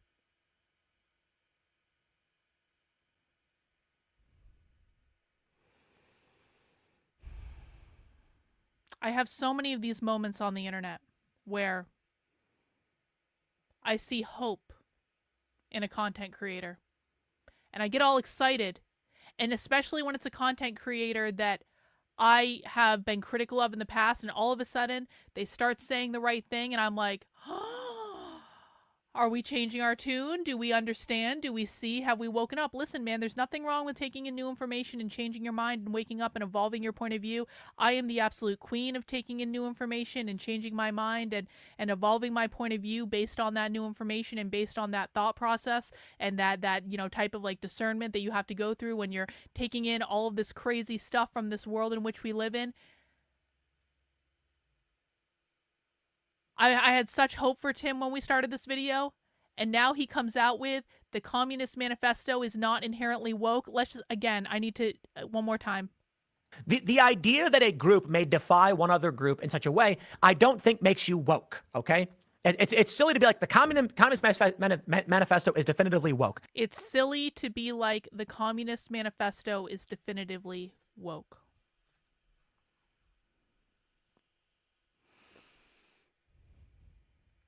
We were so close. We were so close. You know what this is like? This is like that episode of Socialism Saturday where, do you guys remember when we were watching Sophie Lewis talk about the Jews in Nazi Germany? And Sophie Lewis is an abolish the family socialist, and she was talking about how, she was talking about pre-World War II Germany, right? Or like Germany leading up to World War II. And Sophie busts out with, she was like, according to the Nazi propaganda in Germany, Jews were both the communists and the bankers. How could Jews be both the communists and the bankers? And I was like, Sophie, you got so close. She was so close. She was so close to realizing that the Jews play both sides and they're always on both sides. And that's why in Germany, they were both the communists and the bankers, because they were on both sides. And that's the way it always is. They're always on both sides. And she was so close. She was right there. I was like, Sophie, just go. Just take that. You need to take 2 extra steps, girl. Just 2 extra steps. And Tim is like right there. Tim is like, James Lindsay is woke and James Lindsay is behaving woke. And there is no such thing as this woke, right? And this is all bullshit. And then he's like, it's silly to think that the Communist Manifesto is definitively woke. No, Tim. No. No. No. All woke ideology that you consider to be woke leftist ideology, people might call it critical theory. They may know it came from the Frankfurt School. They have some vague semblance of like, critical race theory, anti-racism, gender ideology, queer theory, disability studies, fat studies, abolish the police, campus protests, environmental justice, reproductive justice, etc., etc., etc. All the crazy things that people believe come from the Frankfurt School or critical theory or any of these like insane ideas that, they talk about on college campuses. It all comes from Marxism. All of it. Every single bit of it. The only people pushing this ideology are socialists and communists. It is where it all comes from. So to say that it's stupid to believe that the Communist Manifesto is definitively woke just shows that Tim doesn't know what he's talking about on this issue. I'm sorry. I wanted to be delighted by this video, but we have to face facts that Tim does not understand what he's talking about on this issue. And there's nothing I would love more for him to understand it. I want to be on his side on this, but that's crazy, Tim. Are we really surprised, though? Remember we saw earlier this year how Tim believes woke originated with social media and Dave Smith believes it's a CIA conspiracy theory. Tim gets even worse from here. Oh, great. I thought we were going to have a good day. Oh, great. Postmodernism comes from Marxism, Tim. Where do you think Marxism comes from? Could it be Karl Marx and the Communist Manifesto? That is derivative, simplistic, and I think it shows that James Lindsay has not actually addressed the issue of what wokeness is. Let's start here. You may ask me, Tim, what is woke? Think about it for a second. Recently, Jaguar, as the British presenter called it, Jaguar, came out with these ridiculous cars in a cringe commercial where you had a bunch of different people of various racial backgrounds and genders wearing ridiculous clothing in a ridiculous set. And it was called woke by a lot of people. Why? Well, the color scheme they used are the transgender color schemes, the baby blue and the salmon pink or whatever it's called. Where do you think this comes from? And the individuals did look strange, often in alignment with how people would perceive non-binary. Pop quiz. Before Tim even finishes. Pop quiz. What is the origin point for the ideas pushed in the Jaguar commercial? I'm just going to ask my chat. I'm not even going to say it. Pop quiz. What is the origin point for the ideas pushed in the Jaguar commercial? It's queer Marxism, Tim. It's queer anarcho-communism. It was queer Marxism. Emphasis on Marxism, also on queer. It's queer. It's queer. It's queer. Queer comes from Marxism. The goal of queer theory is to liberate people from capitalism. The goal of queer theory is the annihilation of capitalism. That's the Mary Nardini gang. Queer liberation only happens when capitalism is annihilated. That's not an exact quote, but it's pretty effing close. Mary Nardini gang was a queer anarcho-communist group that existed in Milwaukee that wrote some of like the seminal fucking documents that influence all queer activists today. It is all from queer Marxism. Woke didn't come from the internet. It came from actual socialists and actual communists pushing it into higher education, which pushed it into the K through 12 schools. And then they built out from there and they took over every other institution.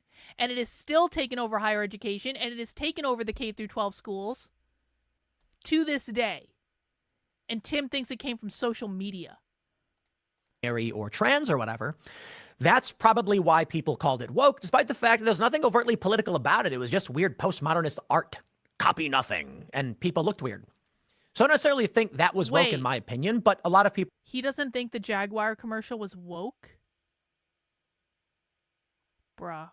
People did think it was woke. And I think it's fair to say that I understand why on the surface it would appear as such. Wokeness, in my view, can be easily described as cult-like adherence to liberal social orthodoxy. No, wrong. And that's why we say completely a video game wrong. That... To liberal... Tim, the people who push these ideas hate liberals. They call it neoliberals. They think liberals are too close to capitalism. Cult-like... Tim's definition of woke is cult-like adherence to liberal social orthodoxy. Bro. Oh my god. Recently, Dragon Age comes out, and there's a character who's like, oh no, I misgendered you. I better do push-ups. It's called pulling a bob. That's queer Marxism. And we're like, that's woke. What's woke about it? It's not that someone was gay. There's gays against screamers. There are gay people who are anti-woke. There are trans people who queer is not about are anti-woke. So it's not queer is not about being gay. Queer is not about being trans. You do not need to be gay or trans in order to be queer. You can be a straight cisgendered white man and still be queer because queer is a far left political ideology that seeks to abolish the gender binary. That means men and women. That's what non-binary means. It means no binary. The reason they seek to abolish the gender binary is because they believe it was created by capitalism. The goal of queer theory is to liberate people from the oppressive force of capitalism, the annihilation of capitalism, to push back against anything normative, the normal, the legitimate, the dominant. That means norms that uphold the capitalist society. One of the norms they want to push back on is gender. That's why non-binary is a thing. That's why they want to abolish gender. That's what the whole freaking Supreme Court hearing was about today. Their whole goal is to abolish the idea of gender entirely. That's why they get rid of gendered language. That's why there's taxpayer funded training in Washington, D.C. telling people that they can't use words like boy and girl and mother and father and brother and sister. That's why there's federally taxpayer-funded training in California for teachers that teach if a student walks into a classroom and writes there are only two genders on the chalkboard, that's considered to be harassment. Non-binary means no binary. It means no men, no women, because they want to abolish the gender binary because they believe it was a construct created by capitalism, which put men in the workplace where they had all the power and all the money, women in the home doing the unpaid labor of raising the next generation of proletarian workers. That is the nuclear family. The nuclear nuclear family is really their direct target, because if they abolish the gender binary, they're going to abolish the nuclear family, and they believe that the nuclear family is the literal means of reproduction of capitalism via something called social reproduction theory, which says that social systems will reproduce itself until it is abolished. The reason they want to abolish the nuclear family is because it is privatized wealth that is not available to the collective, and it is the reproduction of capitalism because the children in the nuclear families are raised with capitalist values, thus reproducing capitalism, because they haven't attained the class consciousness to know that they are all oppressed by capitalism. So if you disrupt the nuclear family, you disrupt the reproduction of capitalism. That gives them their communist society. That is the goal of queer. They say this openly in their trainings. We have it all on video, 19 Ways from Sunday. So why doesn't Tim know this? Oh, right, because Tim blocked me on Twitter because he convinced himself I was an SJW when in fact I was the exact opposite of that. And he didn't look at what was being given to him, and thus as it is. Thus, Tim has no idea what he's talking about. Has no idea where any of this stuff comes from. No idea. Because these people don't look at evidence. These people don't research anything they're talking about, and this is the problem. This is why we will ultimately lose to the left. It's not because James Lindsay is an intellectually dishonest asshole, even though he is. It's not that Konstantin Kisin and Colin Wright aren't intellectually dishonest assholes, because they are. It's also that people like Tim, who are calling out the intellectually dishonest assholes, don't know what they're talking about either. Because they refuse to look. All of the evidence is out there for free on the internet. No one looks at it. No one listens to it. They are telling us what they are doing. Why don't these people pay attention? Don't worry. Don't worry. I'll do it. No one else wants to do it. I'll do it. Fine. You can find all this information over on my Substack, which is Carlin, KARLYN.substack.com. I stream Monday through Friday at 5 p.m. on YouTube, on Rumble, on X, the platform formerly known as Twitter. I stream on Saturdays at 6 p.m. We do Socialism Saturday, where we show people the real far left, the most dystopian left, the people who are driving all these ideas. And guess what, Tim? They're all fucking socialists and communists. Not that it was trans. What was it? It was the cult-like adherence to social orthodoxy. Nobody's going to really care if in a game you can, like, look at Baldur's Gate. In Baldur's Gate, nobody said, this game is too woke for me, despite the fact you can make male characters with female pronouns. It wasn't ham-fisted and forced. It was an option, and people went, I guess it's kind of woke to have that in there, because it's a weird element of this critical intersectional theory. But typically, things are called woke when they reach a level of cult-like adherence to social orthodoxy. I will stress that again. In Baldur's Gate 3, which came out last year and was like the best game released in a long time, epic game, by the way, you can make a... What Tim is talking about is like 5 levels removed from where woke ideology comes from. Woke ideology comes from the radical revolutionary far left, the communists, the socialists, the activists, the academics, the authors. Then it gets trickled down into all these other institutions via the schools until it gets pretty watered down, to be honest, from where it started from and what they actually want. And that is what Tim is talking about. Tim is talking about the trickle down, watered down version of woke that shows up in video games. I'm not suggesting that's not important. I'm not suggesting that people shouldn't be paying attention to that. What I am suggesting is if you get rid of the watered down version of woke, which is usually DEI, by the way, this is basically DEI. This is DEI training. This is like diversity stuff and culture that shows up in video games and TV shows and movies and stuff like that. It's the trickle down, watered down version.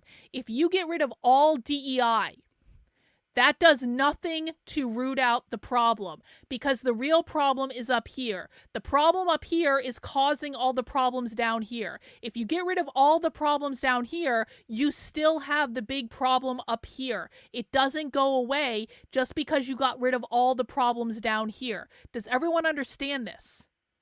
What Tim is talking about is not the core of the problem. It is the trickle-down impact of the problem. If you get rid of the trickle-down impact, that doesn't mean the problem has gone away. It just changes into something else that is just as inconvenient, if not worse, than what you were already getting. DEI is not going to go away. I don't care how much Donald Trump says he's banning DEI. I don't give an F. They might ban the acronym DEI. They might stop talking about diversity, equity, inclusion, and belonging, or JEDI, or whatever they're calling it now. They're just going to change the name and call it something else.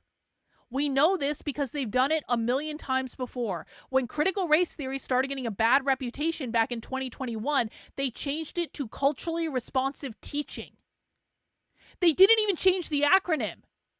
They went from doing critical race theory to culturally responsive teaching. And everyone just let it go. Guys, we got rid of critical race theory. We won. No, you didn't. They just called it something else.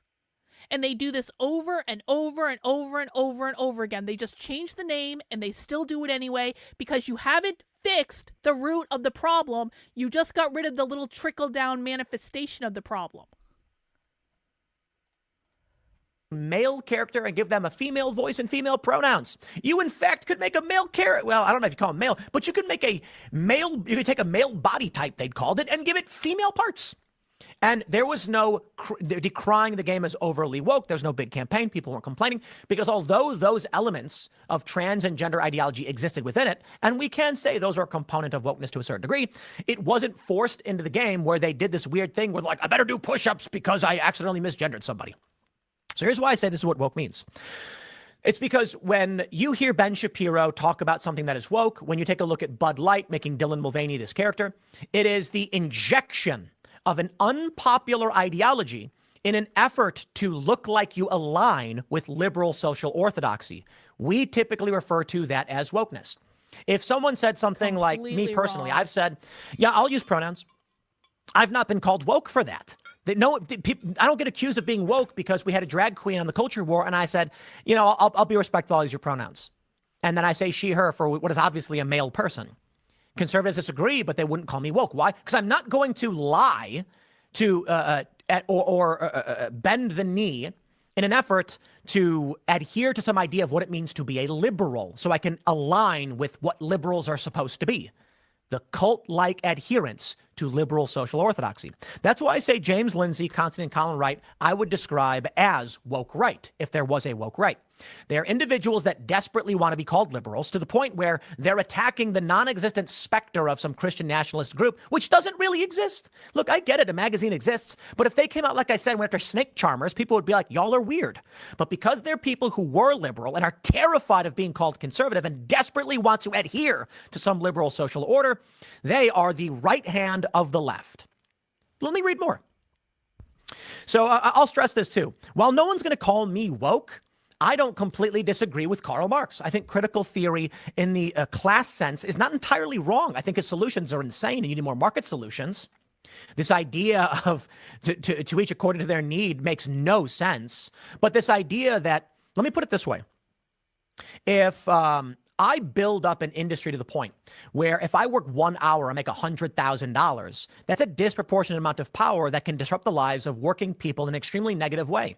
And these are challenges that we face. They do exist. I have a critique of that.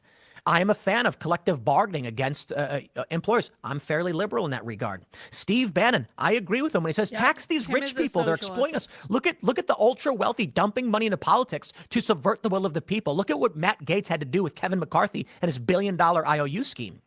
It's not all wrong to criticize power structures. But anyway, I digress. No one's going to call me right wing. But I again, fair point. I don't largely agree with Marx. He goes on to say, they published Karl Marx's definitive communist work dressed up to resemble their own pompous, self-pitying drivel when it was submitted from a completely unknown author with no internet footprint whatsoever bearing the name Marcus Carlson. Get it? Yeah, which proves you targeted low-hanging fruit with a lean staff, no money, and no editorial standards. Exactly. No disrespect to the American former, but you guys, you're not very big. So congratulations on the success you've had, but all he's that's exactly what I said. Like and this is I said yesterday before I understood how much of his little paper that James rewrote. The original grievance studies affair targeted peer review academic journals. And now I'm not suggesting they're quality peer review, but there was at least a process of having to go through peer review to get the article into that journal. That takes edits, that takes modifications, that takes taking feedback and stuff like that. You submit an op-ed to something like the American Reformer, and I agree with Tim. I said this earlier, like, I don't think that all publications need to be the biggest publication in the world to serve their audience as well, right? This is no shit talking, but you submit an editorial to something like that, it's going to go through one guy maybe who, like, they've got space to fill. It's in their best interest to be, like, putting content out there. Like, it probably didn't get that close of a read. They're probably really busy. They've got multiple things going on. There may even be volunteers working for them or things like that. It's like, it doesn't have any sort of process to go through to really make sure it's okay because it's an opinion publication. And there's a time and a place for that, and people can really enjoy publications like that. Again, like my Substack is basically the same thing. My Substack, people are paying for my opinion, and they're paying for my work, and they're paying for my breakdowns and all this stuff. But like, I make no like claims that my Substack is like the biggest thing in the world or that it's like an industry bending publication, because it's not. I have like 15,000 subscribers. It's nothing to sneeze at. I make a living off of it, so I'm pretty happy about that. I appreciate every single person who supports the work I'm doing and allows me to do that, because if people didn't pay me money to do it, I wouldn't be able to do it. But I'm not going to make any claim that I'm like, you know, I'm not like on Tim Pool's level. I'm not on any of these people's level, partially because I don't want to be, but also because like I'm just not. But that's okay. But if someone submits an article to me, that's a much lower barrier to get through than something like a peer-reviewed journal, which fundamentally makes me call into question the entire original grievance studies affairs. Basically saying is he went to a blog and he convinced them to publish an ideological manifesto of Christian nationalism that they agreed with. Exactly. What is there? Nothing. He goes on to say that question answered raises the deeper second question above, which I will not address here, about if they're really on the right as they consistently claim they are. Yeah, why not? They're traditionalists. From then on this, I'll only say I've been using the term right hand of the left, which I think is James Lindsay, because he's a leftist, but he functions as a counter. So again, I'll stress, these individuals who I have named, and there's many more, are basically liberals who are to the right of the woke, but are still desperately trying to adhere to a liberal social orthodoxy. They just don't like what the social orthodoxy has turned into. Now, what we are seeing following the election of Donald Trump is many of these woke people who are like Orange Man bad, Trump's a fascist, trans kids, all that, are having this come to Jesus moment, and I mean that figuratively, where now they're like, the Democrats lied to us the whole time. I'm a true liberal. This is what I see from these people. They're trying so desperately to reclaim what it means to be liberal orthodoxy that they are woke in their own different way. Thanks, Dishonest Sam. tactics, manipulation, all for the purpose of some kind of political gain. He goes on to say, I started taking the preamble and then just sort of 6 continuous pages of text from the first chapter of the Communist Manifesto.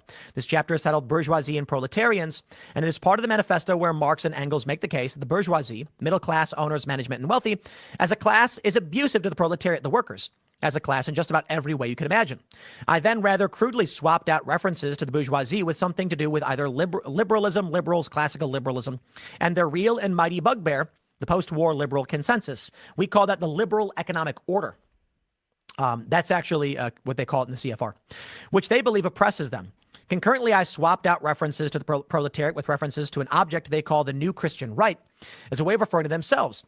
I then massaged some of the specifics for fit, flourish, and flow, cut a bunch of consolidated to fit the word count requirement, attached the document to an email from a made-to-order burner account, and hit send. A few days later, they published it on American Reformer with minimal edits. So far as these terms of art go, meaning post-war liberal consensus and new Christian right, I didn't invent them.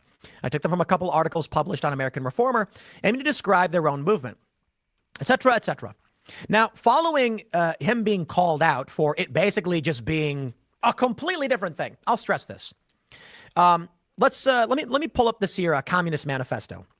Here's the preamble. A specter is haunting Europe. The specter of communism. All the powers of old Europe have entered into a holy alliance to exorcise the specter. Pope and Tsar, Metternich and Guizot, French radicals and German police spies. Where is the party in opposition that has not been decried as communistic by its opponents in power? Where is the opposition that has not hurled back the branding reproach of communism? Now, what do we have here in this preamble? Nothing. Basically, he's saying the powers that be are bad and we are good. You could literally put anything in there. Conservatives and the woke right are bad and we are good. How about I do this? A specter is haunting America. The specter of liberalism. All the powers of our institutions have entered into a holy alliance to exercise this specter. The Pope and how about I say the executive branch, the independent media sphere, even the police and the military. Where is the party in opposition that has not been decried as liberals or mentally ill by its opponents in power? It's stupid. It's stupid. Insert power. As I've made this point over and over again, if you want to figure out which cult you belong to, just figure out which group you want to blame. So I can certainly say that people who are like the 1% or the Jews or the bankers or the cabal or the CFR, they always want to blame one group for all of the world's problems. And when you do that, you've identified which group you're in. The point is, when you take a look at the Communist Manifesto, you can certainly get through the rhetoric and say, what do we see here? He says that communism is good. He says that the bourgeoisie is oppressing the proletariat. Everybody can and likely will be under the power structures of somebody else.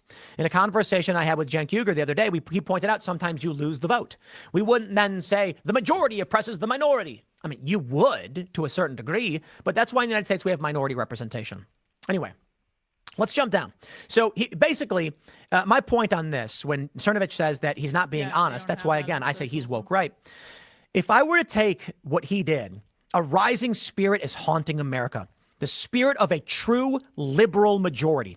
Moreover, that was the line that I recognized when I read it. I was like, oh, yeah, it's obviously the Communist Manifesto.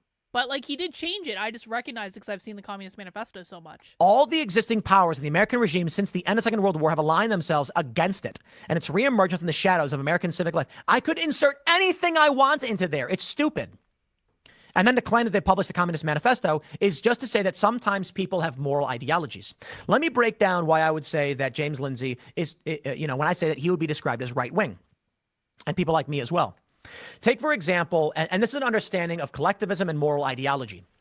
Take, for instance, the liberal principles of freedom of choice. And I know I'm being simplistic, but freedom of choice. So let's say that there's an issue in public life that one side, that both sides will cite a principle, but come to different understandings of it. That's the difference in morals versus logic. So the example I like to give is vaccines and transgender surgeries. So the issue is, do individuals have a right to make their own medical decisions for themselves and their families without government intrusion? Yes or no? What we will hear on the left is people have a right to choose their own medical issues. The government should not intervene. My body, my choice, except for vaccines. You better get it if the government tells you. Whoa. Hold on there. That's hypocritical, right? Okay. Well, the left is going to argue that they're basically saying, look. It's actually, I hesitate to even say this, but if you actually understand the left's ideology, it is actually not hypocritical because they believe that vaccines are part of collective care and a responsibility that everyone has for everyone else. I'm not saying I believe that. I don't agree with them. I'm just saying this is their philosophy. Like an abortion doesn't impact everyone else, but a vaccine does. That's why it's my body, my choice for abortion, but it's not my body, my choice for vaccines because one impacts everyone else and it doesn't. This is the point of view of the left. Again, I don't agree with that, but that's the collectivist ideology. Everyone is responsible for everyone else. You can pass diseases to everyone else. You can't pass abortion to everyone else. Vaccines are for the greater good. So that one's getting exemption. But then do you really believe that individuals have the right to choose their own medical practices? Now, how about this one? On the right, we come to the inverse with transgender children. I have asked conservatives this. Do individuals have a right to make their own medical decisions for their friends and their family? And should the government intervene in those decisions? And they say, no. Aha, but I got you, Tim. Abortion is not about that. They're terminating. I'm not talking about abortion. Because I understand there's two lives. It's difficult, right? No, we're talking about trans kids. If a family goes to a doctor and the doctor says your kid should get sterilized and have their genitals removed because they're trans, ask a conservative, should the government intervene and prohibit this treatment and instead prescribe something else? Yes, no question. Yeah, I actually agree with that one. And that's tough to reconcile, right? Because hold on, I thought we agreed that individuals can make those choices without government intervention. No, the government intervenes to prevent some things, so long as our morals align with it and we believe that our logic is correct in justifying those actions. So, who's right and who's wrong? The point I'm making here is that you're going to find moral collectives. That's it. You can structure these conversations however you want, but if I jump back to what James Lindsay wrote and put, a rising spirit is haunting America, the spirit of an anti-transgender movement. Moreover, all the existing powers of the American regime since the end of the 1990s have aligned themselves against it and its emergence. From the shadows of American civic life, politics, and religion, the transgender movement and its neo-Marxist woke descendant or woke components. You see what I did there? I took something that I think was good and I pitted it against something that was bad. That in no way implicates these individuals as woke. Right. It just shows that there's moral collectives. Anyway, going to the bottom. I actually do think that Tim is onto something with this moral collectives argument. I think it's actually an interesting argument to consider. I hadn't thought about it in this way before. So I shit on Tim for not understanding that the Communist Manifesto is inherently woke, which he is wrong about. He needs to understand where these ideas come from. He obviously doesn't. But this moral collectives thing, that's actually an interesting point. And he is right about the way about what James did on this paper. Here's what he says. A final question you might be wondering is how tight this hoax is. Well, first, let me just stress again, American Reformer, who are they? Like, to be honest, if you go after mainstream academia and you roast a powerful institution that has injected crackpot ideas and anti-science BS into our mainstream, destroyed businesses, got people fired from their jobs, and reshaped the political landscape to the point where children are getting sterilized, hey, man, go after that. That's insane.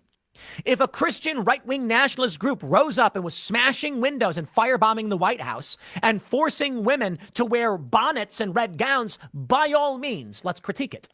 But this is what I'm talking about with James Lindsay and the rest of this disaffected liberal cohort, terrified of being called conservatives. They have to find a right-wing specter to attack in some way to justify how they're actually liberals the whole time. It's cringe. I'm not going to sit here and dance around and say Christian nationals, this country should be a theocracy or anything like this.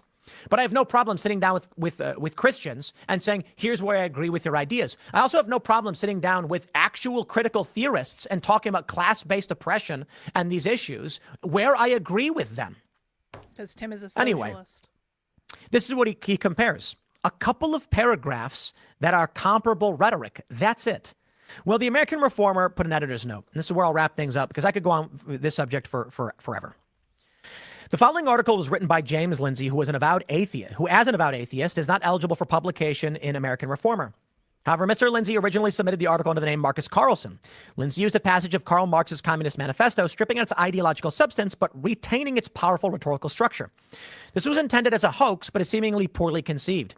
Given the undeniable power of Marx's rhetorical approach, as Lindsay himself acknowledged, while we were unaware of its authorship and motive, it is still a reasonable aggregation of some new right ideas repackaged into Marx's effective rhetoric. And we have corrected its authorship to properly credit Mr. Lindsay. If I were to say that child gender ideology is a dangerous thing and that we should oppose it and there should be the rise of a new anti-gender ideology liberalism, using Marx's rhetorical structure doesn't make me a communist. Saying that powerful structures of government, the woke, have been pushing this ideology and we must rise up to stop it because it is oppressive is not woke. Lying, manipulating, desperately trying to adhere to social orthodoxy, and these are the elements of wokeness. So I will say it again to wrap things up. Blair White is a transgender person. Nobody calls Blair White woke. I mean, some people might, but for the most part, they don't. Certainly, there are people on the right who don't like Blair, but Blair is largely accepted by the anti-woke and largely considered to be anti-woke. So if it's not gender ideology that makes something woke, what is it? It is when someone goes on TV and says, Joe Biden's not going to pardon his son. He said it. And then a week later, they're like, well, he should have pardoned his son.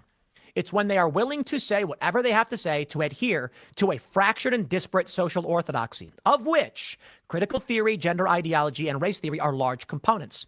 But I tell you this, you could be transgender, literally agree with the right of adults to undergo these procedures to treat gender dysphoria, and the moment you say something like Joe Biden sold out this country, they'll call you right wing.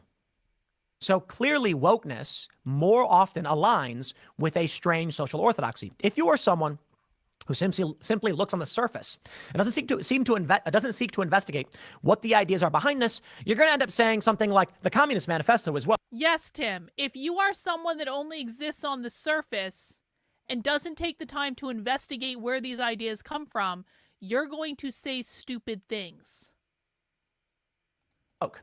Okay, Marx's ideas and critical theory are huge components of social orthodoxy on the left. They largely agree with it. I agree with some elements of it too. I'm rather liberal, but I am not woke because I'm not going to sit here and lie, cheat, or steal to try and maintain these worldviews and be part of some cult. So I digress. I could go on for a lot longer on this one, but I'm not going to. There's a lot more comments that people are making. The story went a bit viral. We had one comment from someone to Mike Cernovich saying, I don't understand why the woke right is so much of a concern. We have way bigger problems: inflation, lawfare, out of control illegal immigration, 2 of the 3 that killed Rome. Mike responded saying, it's small ball, which is why I rarely discuss it. Today was an exception as people lied, and this included some people who I expected integrity from, and will downgrade them in my mental model accordingly. By all means, y'all can say that Carl Benjamin is wrong in his critiques of these things in post-liberalism. That's fine. I'm not saying I know that he's right. But what I have seen from James Lindsay, and look, he's the one who did this. That's why I'm using his name. Cry more, James. And but now we see from many others, and we've seen it before from people like Constantine or Colin Wright. And by all means, feel free to respond and call me whatever. I'm not saying this because I'm trying to insult you guys. I'm saying this is how I view you, and this is what I think of your motivations. I see individuals who have desperately tried to maintain some kind of, I'm actually not a conservative, to the point where you're attacking the specter of nothing relevant. I mean, come on, dude. Constantine, LOL, woke right must be mad. Haha. What? These people, bro, you've got 641,000 followers and you're sitting here mocking the editor-in-chief has got 7,000. Again, not to be rude to the American Reformer people, but they're not particularly relevant. Why? What? By all means, guys, looking forward to your takedown of the woke snake charmers, because they've certainly got influence in this country. Okay, fine. How about the flat earthers? You want to do an expose and hoax the flat earthers? By all means, go ahead and do it. And we can make fun of them, but it's not this big own. The woke right is you guys. Anyway, I'll wrap it up there. We got more segments coming up, I guess, because I've been ranting on this one for 40 minutes, so stick around. All right. Well, that was mostly delightful. Somewhat infuriating when Tim obviously and clearly doesn't understand where these ideas come from. But you know what? That's a different battle for a different day. That is a different battle for a different day. Guys, I think I'm going to wrap it up there. I don't think I want to do that Dave Smith video. I've been going for about 2 hours now. I was streaming this morning at 10 a.m. to cover the Supreme Court, so I'm going to wrap it up there. I just want to remind people, if you want access to the actually best anti-communist coverage on the internet, including plain English breakdowns of the ideas of the far left, showing you where all these ideas come from, showing you things that Tim Pool will never show you because he doesn't understand it, head over to my Substack. Better Discourses, because it's better than New Discourses, because it's way better than what James Lindsay's doing. That is Carlin, KARLYN.substack.com. Sign up for $8 a month, $80 a year if you want to support the work I'm doing. We've had spy streams the last couple nights. We've had members-only streams. We've got a members-only Discord that we do movie nights on Fridays, Sunday, and Monday nights. We do a writers group on Thursday nights. There's lots of great stuff going on. So head over to the Substack, again, Carlin.substack.com. If you want to support the work I'm doing, sign up for $8 a month, $80 a year, and I will keep bringing you the best anti-communism and anti-woke, unwoke ideology on the internet. I really appreciate the support, guys. Also, remember, there's just a couple more hours for a couple sales in the Unwoke Art Store. We've got the 25% off one-day flash sale in honor of the Supreme Court case. We've got 3 designs up. You can get this this discount on all the merch on these designs. It comes on t-shirts, sweatshirts, hoodies, mugs, pint glasses, prints that you can have, tank tops. All these designs are awesome. I'm wearing the Men Are Not Women design right now because it's really cool.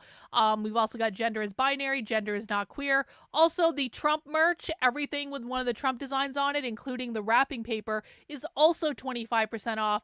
That goes until midnight tonight, about 5 more hours from now. So get your purchases in, unwokeart.com, and there will be a new deal coming tomorrow. And that for right now, guys, is all I have. I appreciate you guys spending some time with me. And I appreciate all the super chats today. I will be back tomorrow at 5 p.m. Eastern time, and we'll do it all again. Take care, guys. Have a good one. We'll see you soon. Bye.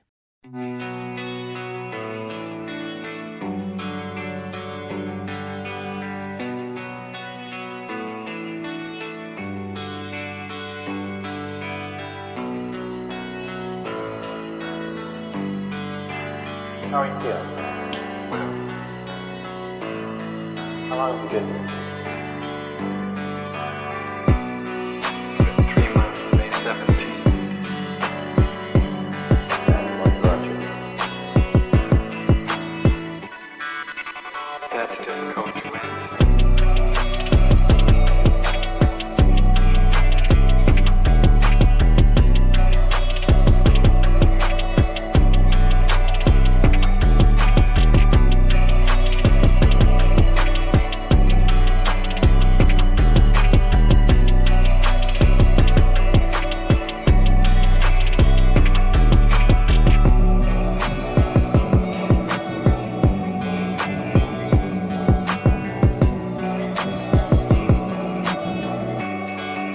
Could you give me some idea?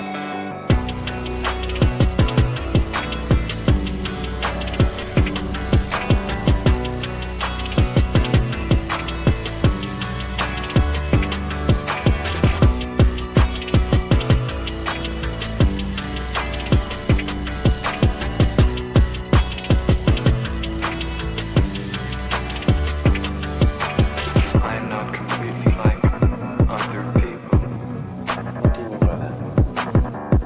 People dislike me because I am not completely like them.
I am trying to do with my life something which few people try to do, and this influences my thinking and consequently my action. What is it you're trying to do with your life? Play the piano for people.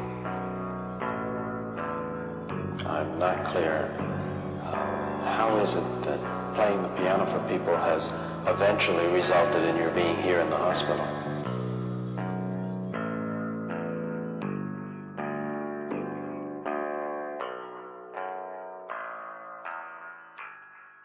That's difficult to answer.